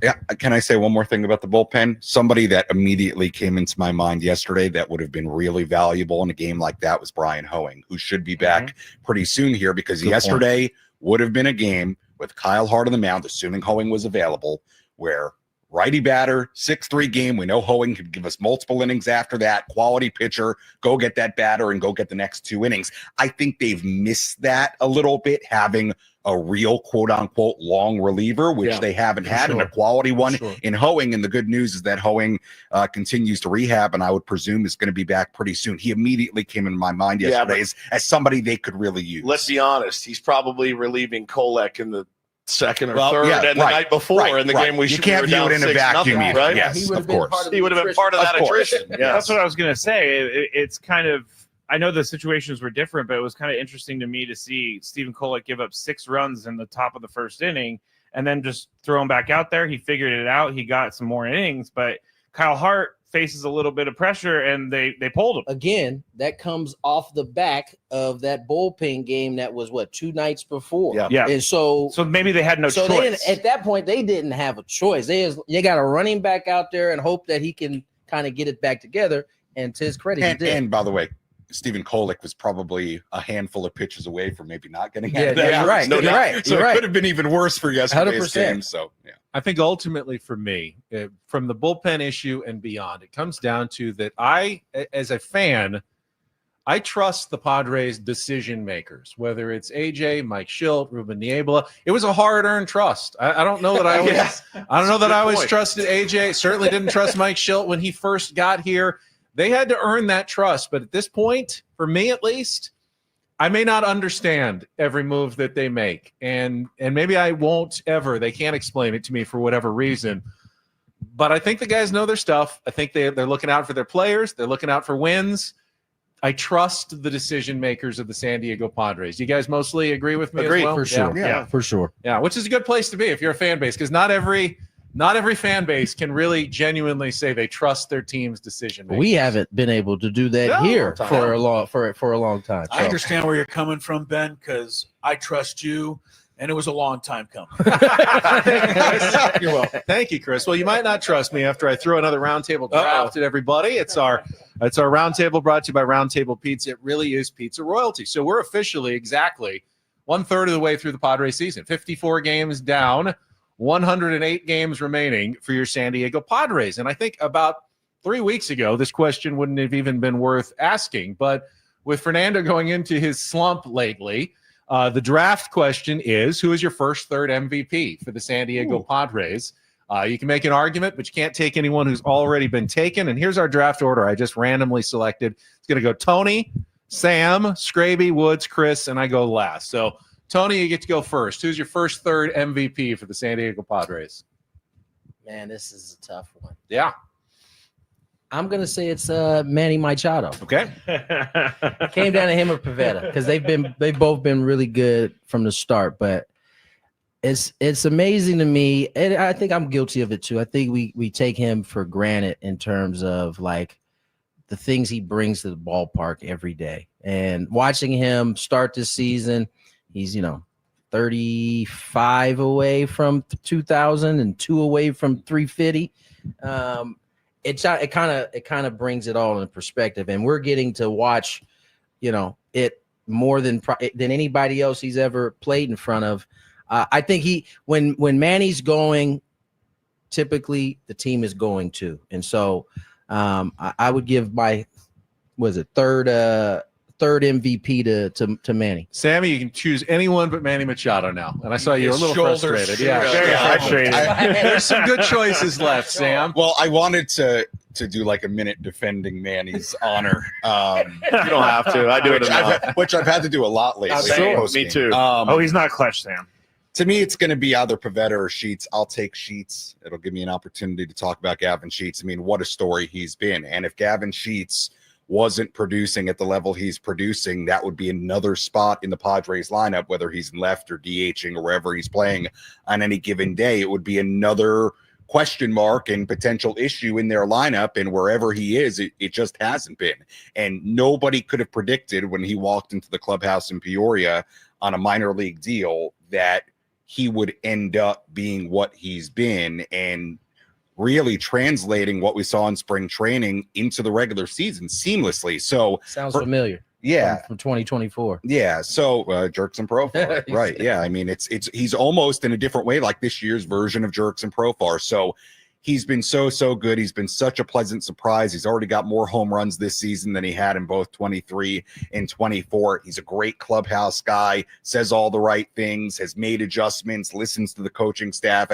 I don't know how you couldn't be incredibly impressed. So I'll go Gavin Sheets. The middle word of MVP is valuable, which starts with value. And for a lot of people, value is what you get above expectations. And no one has performed more above expectations than Gavin Sheets. All right, Scraby, you got the third pick in the draft. I kind of wish I had the last pick because I have a name in mind, but if I took him now, people are going to laugh at me. So I'm going to go Take with. A risk, man. Yeah, do it. Take a risk. It's not you guys that have already serious, laughed Scraby. at me for this name. I don't. Gavin Sheets is probably not the MVP of the team in the first third, but it gave me an opportunity to talk. That's what the draft is. It's an opportunity to talk a little bit. I'll say it.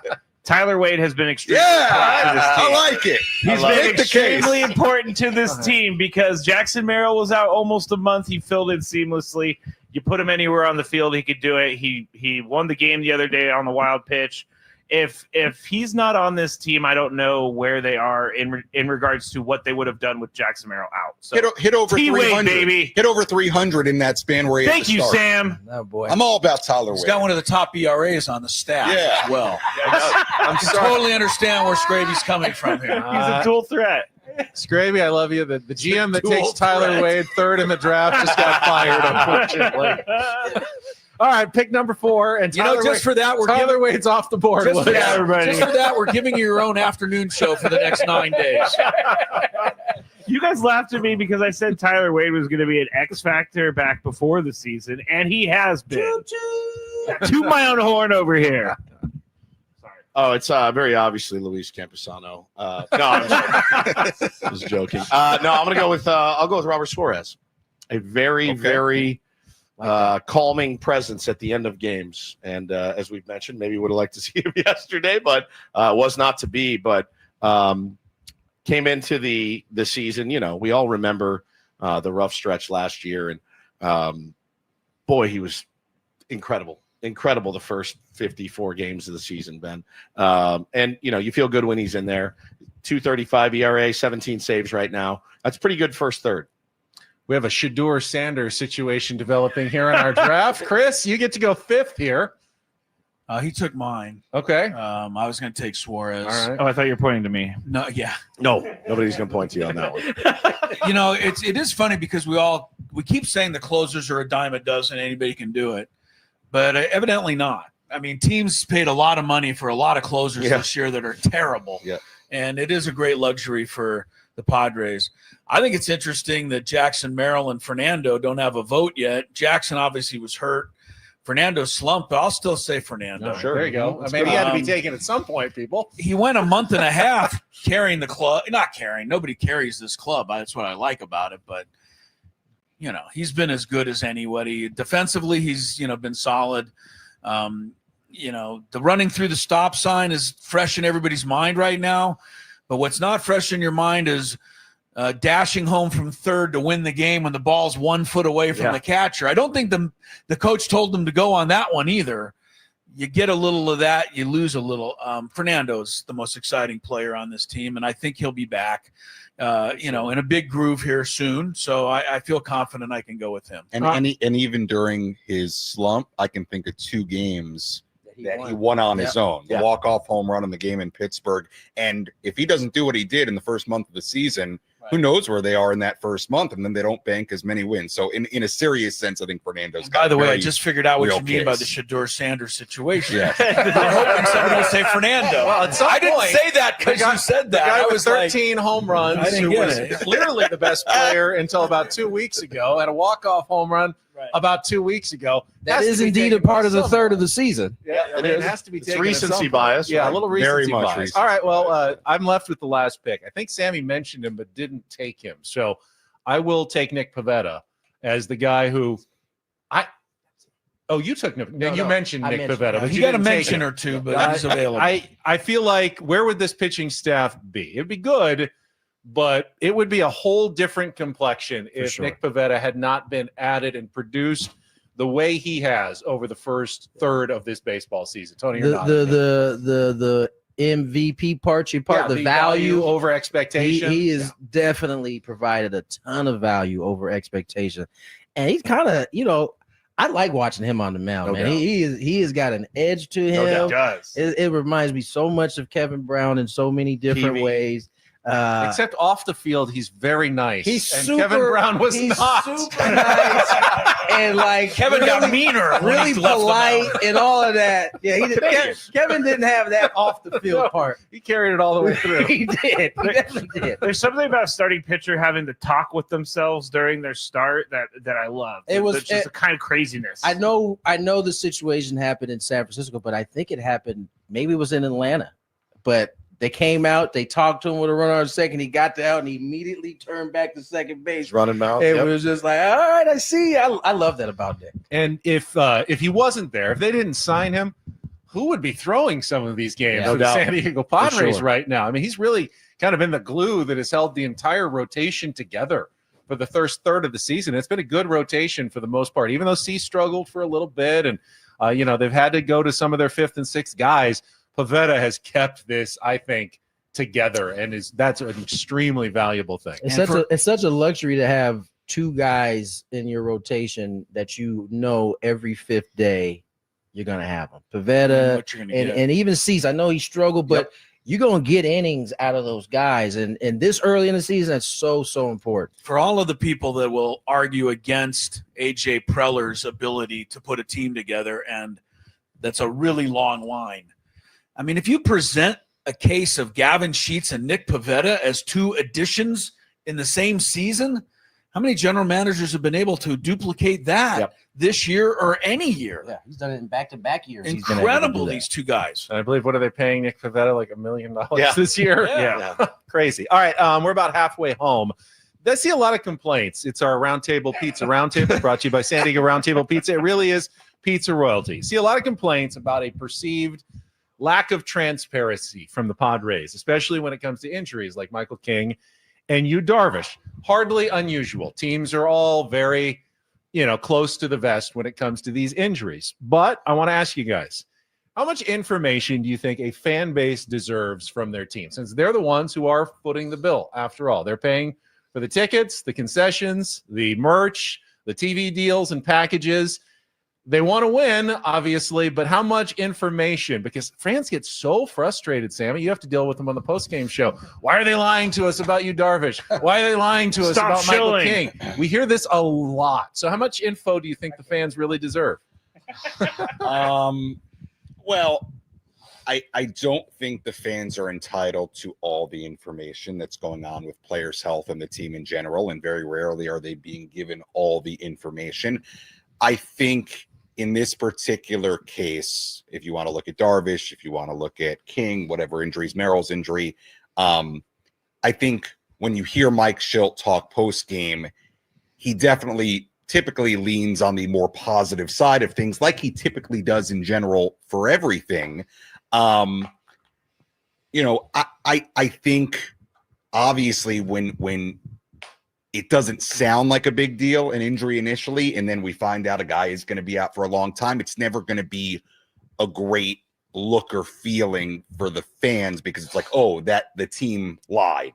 The team didn't tell the truth, when I think, it's probably leaning more onto the positive side of injuries initially when they happen, which I think is natural and I think is fair for the Padres to do that.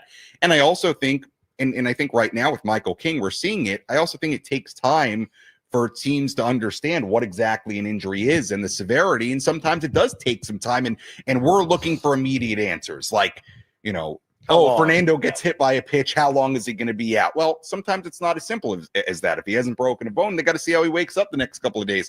So I think these things are often a little murky from the outset, which I think then maybe spills into the messaging, which then spills into how the fans perceive it. I think this is a good question for our conspiracy enthusiast at the end, Matt Scraby. Thank you very much. Tony's starting to get a headache in the middle there. Sorry, Tony. I go back and forth on this because I don't think we need to know everything about injury history at all. I mean, we can keep our medical histories private, but the players can't keep their medical histories private for whatever reason. But I do get a little frustrated when it's like, oh, he woke up on his shoulder wrong. He'll be back. Tony's zenning right now. He woke up on his shoulder wrong. He'll be fine. And then the next day, oh, he's a little bit sore. He's gonna miss his next start. Oh, and then the next day, IL. Like, I know that's how it goes, and I know what Sam said is correct. You have to see what happens. You have to see whether or not they feel better the next day. But I don't think that fans need all of the information. I think that they need enough information.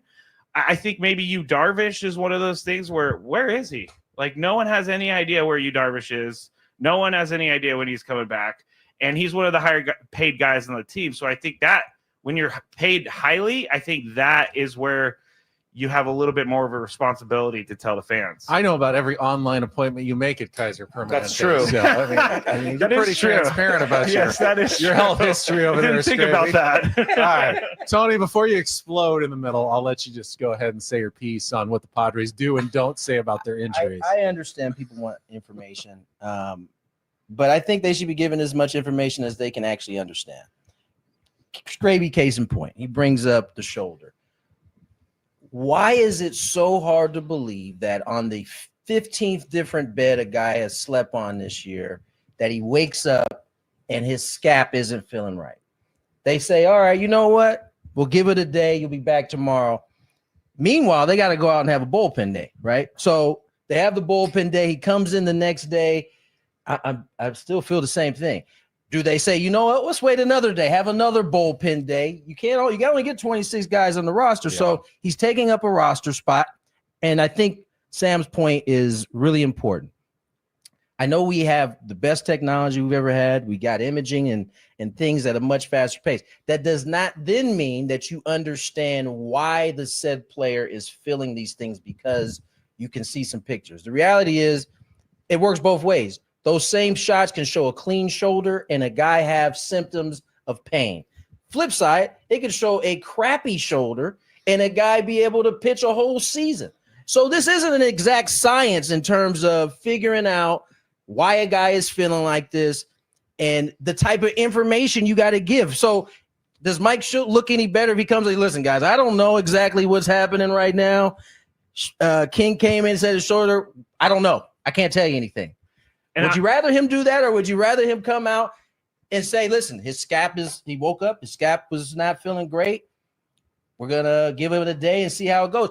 I don't know exactly what people are looking for. They want exact answers. And 95% of the time, there isn't an exact answer right then and there. For the record, I believe that he slept on his shoulder wrong. I'm not saying that the Padres are making up things as to why he's injured. But to the point that Ben was making, that is the complaint, though, that you see out there a lot, is that they are somehow lying to us or not telling us the truth. I don't believe that. And Chris, you have to take that in the next step. Why would they be lying? If it's eventually going to come out, he's either going to be on the mound or he's not. So has there been a case or two in Major League Baseball where an athlete did something stupid, got hurt, and tried to hide it, or the club tried to hide it? Yeah, it's happened a couple of times. Jeff Kent, it does occur. Most of the time, though, the athlete did nothing wrong, just, slept on it funny, threw a pitch a funny way. And there's nothing to hide there. There's no reason to be embarrassed that you're hurt. It's a tough sport. People are going to get hurt. There's no real reason why the Padres would try to lie or hide something from the fans in the vast majority of cases. I'd like to give you a good answer, Ben, but last night I ate some hot sauce and went down funny. My throat's a little sore. I'll be out the rest of the day. I don't know about the shoulder. I don't know why people don't believe it or do believe it. I don't really think that's material here. But I think Tony hit on something. I think Mike Shildt could do him, and I don't know that he cares, but I think he could do himself a little better service by honestly saying that. Yeah. Jackson got hurt last night. We're going to need a couple days to be able to tell you what we think. Instead of he's out today, hopefully he's back tomorrow. Because then when tomorrow comes and he goes on the injured list, it seems like to us, it's another blow. We got to take another blow as a fan base. We had to take the first blow that he's out. Now we got to take the next blow that he's on the injured list. So I think I would be a little more I don't know, honest is the word, but just say, hey, we're going to take a couple days with Michael King. We'll let you know. That's it. And then we can't complain. People would be mad about that too. Yeah, maybe. I think in this King example, I actually think they've done a good job, because essentially Mike Shildt has said we are in the quote unquote discovery phase. If he woke up, feeling the scapula issue, slept on it wrong.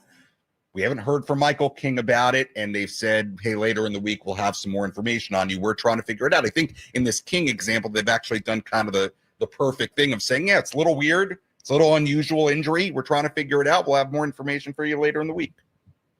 All right. Woods, you got anything to add? I don't care about that. That's fine. not even a little bit. I'm just of the opinion of he's out. Okay, who's up next? How do we go out and win a ball game today?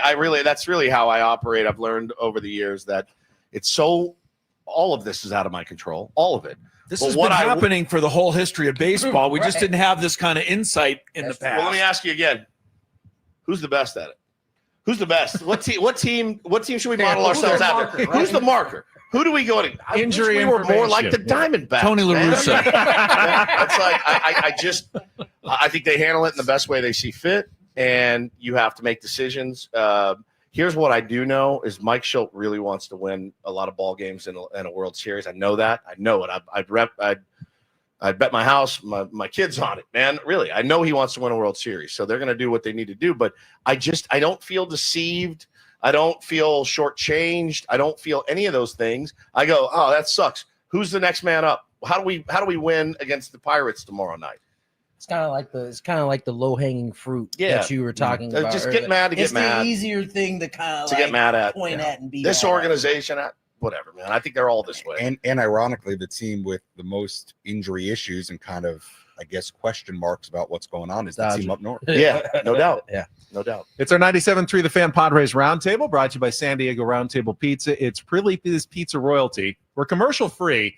Doesn't mean we don't need a little break from the Padres talking an entire hour. That's what the 7th inning stretch is for. So today's non-baseball question. Mission Impossible, The Final Reckoning, was released this past week. Last night. Did you? Oh, nice. All right. Well, maybe, Tony, you can get us started here. For our 7th inning stretch, I'm asking you, what's your favorite mega movie franchise? Like big blockbuster movie, sequels, franchise that you like the most? Don't start with me. I need to think about it. I need time, too. I need time. Woods, you got one? You're more of an indie house guy. No, I'm not. Just because I don't watch the Avengers and stuff. You're an indie guy. I'm not really. I like mob movies. Yeah, but they don't really do like franchises and stuff. Y'all are gonna laugh. Beverly Hills Cop. Yes, I love quoting on our show Foley, so much. baby. I love 1. I love 2. 3 was okay. 4, I was happy to see it come back. Beverly Hills Cop is my Mission Impossible. That's a Sammy, really what do good you one. think? I'm not a huge movie guy. Sam doesn't watch movies. I don't watch a lot of movies. You guys are gonna laugh. I'll say Toy Story.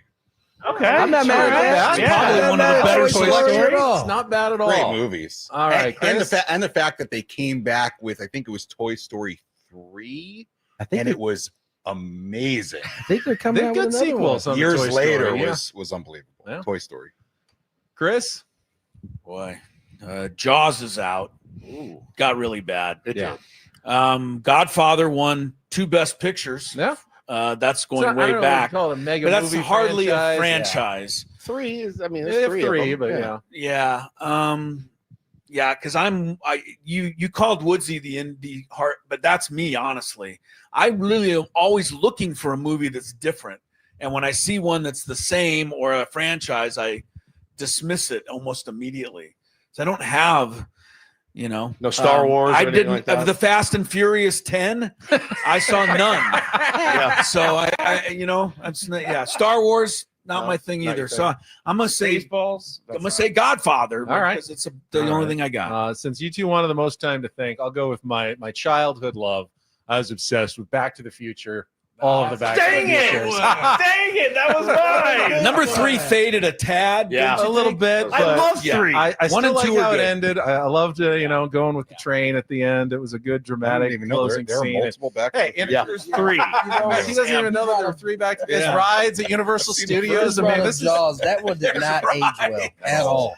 it's a mega movie franchise. It All is. right, Mr. Gravy, you need more time again? I was going to take Back to the Future, but I'm going to go with there's some terrible movies in this franchise, but I will sit down and watch all of them. Halloween. All of the Halloween. yes. It's like the Rob Zombie Halloween, Yes. the original Halloweens, Halloween 6, The Curse of Michael Myers, Yeah. H2O with Busta Rhymes, like all of that stuff. Didn't Yeah, they it go got back bad. at the end and do the original one again? They kind of did. They Oh, okay. brought back Jamie Lee Right. Curtis to take down Michael Myers, even though he's been killed like 50 Every times. other movie. exactly. He can't be killed. All right, Tony, you love Beverly Hills That Cop. was Yeah. that What would else have you been got? my pick, but I'll keep it comedy. How about Friday franchise? Oh, Yes. there you I go. love 1 and 2 so much.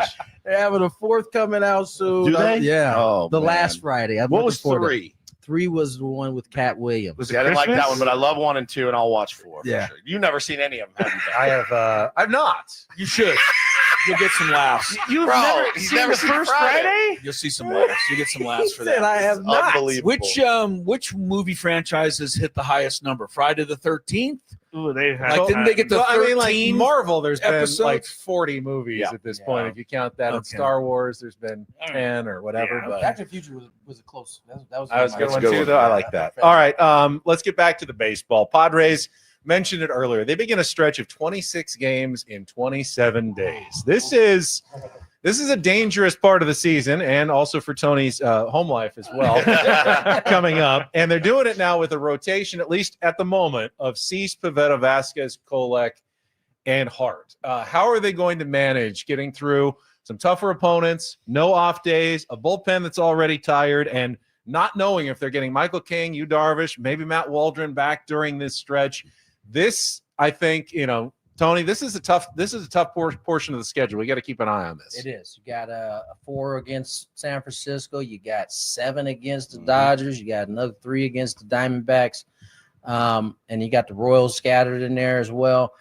Yeah, listen. These are the in my opinion, these are the months that really form your team and show you what you have. Right. We learned a lot about the Padres in June, July of last year, when they had to battle some rotation issues. Guys stepped up, and just as they were starting to peter out, they got healthy. And so I expect it to be the same way.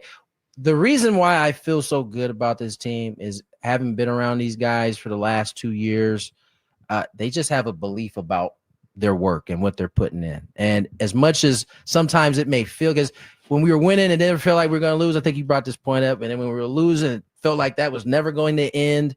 But those guys stay even no matter what. You would, even days I come to the stadium after some of those losses, I expect to see some slump shoulders or just never. These guys are the same way every day. And so I think we find out what the team is really made of during this stretch right here. Woods, I said during our show, Matt Waldron kind of saved the team in the middle of the season. We may be heading toward another situation where Matt Waldron could be needed to save at least a stretch of this season for the Padres as well. Yeah, man, I listened to Sammy's interview with Luis Ariz the other night, and on the drive home, and I love that dude so much. I love his attitude, his mindset. He's positive, relentlessly positive. And I think, he kept telling Sammy, strong mind. Yeah. That's what we need to have. We need to have a strong mind. And I think that's how you get through this stretch. And Tony knows better than any of us here and any of us listening, as he is around the team. Jesse's told us many times, I'm like, man, how morose was that flight? He's like, not even a little bit. Right. And it's not that they don't care. It's that, man, we got 150 games to go or whatever it was when we asked him. And he's like, you cannot beat yourself up over losing 5-6 in a row. But yeah, this stretch is going to be tough. I think we have the right guys at the helm to manage that ship, certainly. And yeah, you're going to have to, again, it's guys stepping up and doing their jobs. Oh, this guy's down, I got to step up. And I think we have a team full of guys that have shown that they're able to do that. We've already weathered some injuries this year. We've already weathered some injuries, and with Crony and Merrill, and we played pretty good baseball in that stretch. So why would anything change? Look, it's the dumbest game alive. I love it so much. This team can rip off a huge winning streak. They could also lose another 6 in a row. I just, like Tony says, I believe in them, and I know they believe in themselves. Matt, obviously it would help if King or Darvish came back during this stretch, but I don't think they can count on that. But they got to find a way to get through this next month. Yeah, I think this is a pretty important time for Kyle Hart too, because he could either make it or break it for himself. Yesterday he put the loss on him, and I don't think that's fair that he put the loss on him. But Kyle Hart's going to be huge here. It's the guys that are on the fringe that we've been talking about all year that are going to have to step up, just as Woods said. It's not going to be easy, and the starting rotation is going to have to be pretty good so that they can keep the bullpen fresh. But as you guys said, and as we've said, I believe in what Mike Schill and Ruben Niebla are doing, so I trust that they know how to get through this. The key thing for you is that you need an MVP performance the next 20 days from Tyler Wade. Yes, thank you, Chris. I knew I should never have said that. I knew I should never have said that. Now, one thing that could help the Padres get through this stretch Now it's very hard to find a trade partner, especially this early in the season. But if their offense gets going and we're showing signs of clicking, you can overcome a little lack of pitching by putting up a lot of runs on the board. If AJ could somehow add another piece and really get that offense going for the next month, Sammy, it would be a nice at least cushion to help them get through, the inevitable rough day where they're going to have to lean on a tired bullpen or they don't have a starter one day. The better the offense does over this stretch, the easier this stretch is going to be. That's always true. Yeah, I think if there's a move to be made, I firmly believe AJ Preller will do everything in his ability to do it, and he is the GM you want if you need an early move because he's shown the ability to do it. It's hard to make moves. The Arise trade last year at this time of year, it was very, very rare to have a deal like that, but it doesn't have to be something as significant as that. I'm with you. I think a lot of this now in this 26 out of 27 stretch, you look at the offense and you say, hey, pitching dealing with injuries. We've got a bullpen that's tired. I think a lot of it falls on the offense to sort of carry the load here over the course of the next month or so. I'll also say this, going back to what Tony said just about the vibe of this team the last couple of years. They've done a really good job, and this past couple of weeks was an example of it where they lose 6 in a row. But then they bounce back and they win 4 of 5, and they don't allow 6 in a row to become losing 9 of 10, 10 out of 11. They have always shown an ability to steady the ship just when you think it's about to get really, really rocky. And there are little things about them and how they go about it that always stands out to me. And I'll give you one from yesterday, and I've noticed it before. Really tough loss yesterday, right? If you noticed on your drive home from the game, if you were at the game, if you were listening to the Humboldt Casino Resort Padres postgame show, get it in. You noticed when we heard from the players, they're playing music in the clubhouse. This is not a somber clubhouse. It's not a silent clubhouse. There's music going on. You can hear chatter in the background. They always seem to keep it pretty even keel, which I think has been demonstrated on the field as well, which I think gives you a little hope that they can at least stay afloat through this stretch. I would say a monster stretch by Tatis again wouldn't hurt. Really. Yeah, also. All right, a couple minutes left. I understand that we had a major milestone in the last few days with one of our panelists, and Chris wanted to make a little special presentation. Yes, he'll be pleased that I'm doing this on the live show. But over the weekend, our esteemed colleague, Mr. Scraby, had a milestone birthday. Yes, he did. I want to wish him a happy birthday, and I brought him a little gift. I'd like him to unfurl it for us. I think all of us who golf on the panel would appreciate getting this gift, but I've given it to Scraby. Happy birthday, Scraby. Happy birthday, Scraby. Hold it up there. Other way. So is it appropriate for consumption? This towel to clean my balls. That is actually really good because I do need a new towel. A new ball cleaning towel. A ball cleaning towel, yes. Thank you very much. You can think of us. It's that wick material too. Yeah, so it never wicks gets it away. Yeah. How'd you celebrate your 40th? I honestly just went to the driving range. Nice. Some golf. You could remember your 40th? Do I remember my 40th? Yeah. What'd you do? Hannah threw a surprise party for me. Oh, nice. That was awesome. Yeah. Chris? Same. I had a surprise party. Yeah. Last week, so I remember it well. I don't think I can ask Sam or Tony. Can I ask you? Yeah, I can ask you now. I don't remember what I did, though. Really? Really? That long ago? Like 2 years ago. Was that 2 years ago? 20. No, 20. Yeah. I was at home. I didn't do much. I went to golf in Vegas with my brother and my buddy, and there you had go. a nice little weekend for my 40th birthday. Just about all of us Sam, can use that towel. Any dreams or hopes for 40? That's so far away. Rubbing it in. I like it. Rubbing it in. Well, we'll have another presentation. You know what? You never know. By then, there could be a little Sammy running around. Oh, wow. Okay. We're getting that far away. His mother is mom is here. It's either breaking news or you never know. By the way, I'm not saying. By the time we get to the All-Star break, we will have another presentation over here for number 50. 50, baby. Half a C note. Half a C note. You know, it's funny. I'll actually do the round table and then I'll go to the airport to go to England for my 50th birthday. Go to Oasis. Yeah, on Thursday. Is that July 19th? Yep. Is that so what the 16th? No, I leave on a Wednesday. Sorry, I'm going to be missing you is guys. Is that what the motivation is for you putting up 215 now, 225? 225. No, my motivation. You just want to get yacked? Get stronger. We're out of time, everybody. Thank you for joining us. The Roundtable Pizza Roundtable brought to you by San Diego Roundtable Pizza. It really is pizza royalty. I believe the Matt Scraby Show is coming up next year on San Diego's #1 sports station, 97.3 The Fan. Go get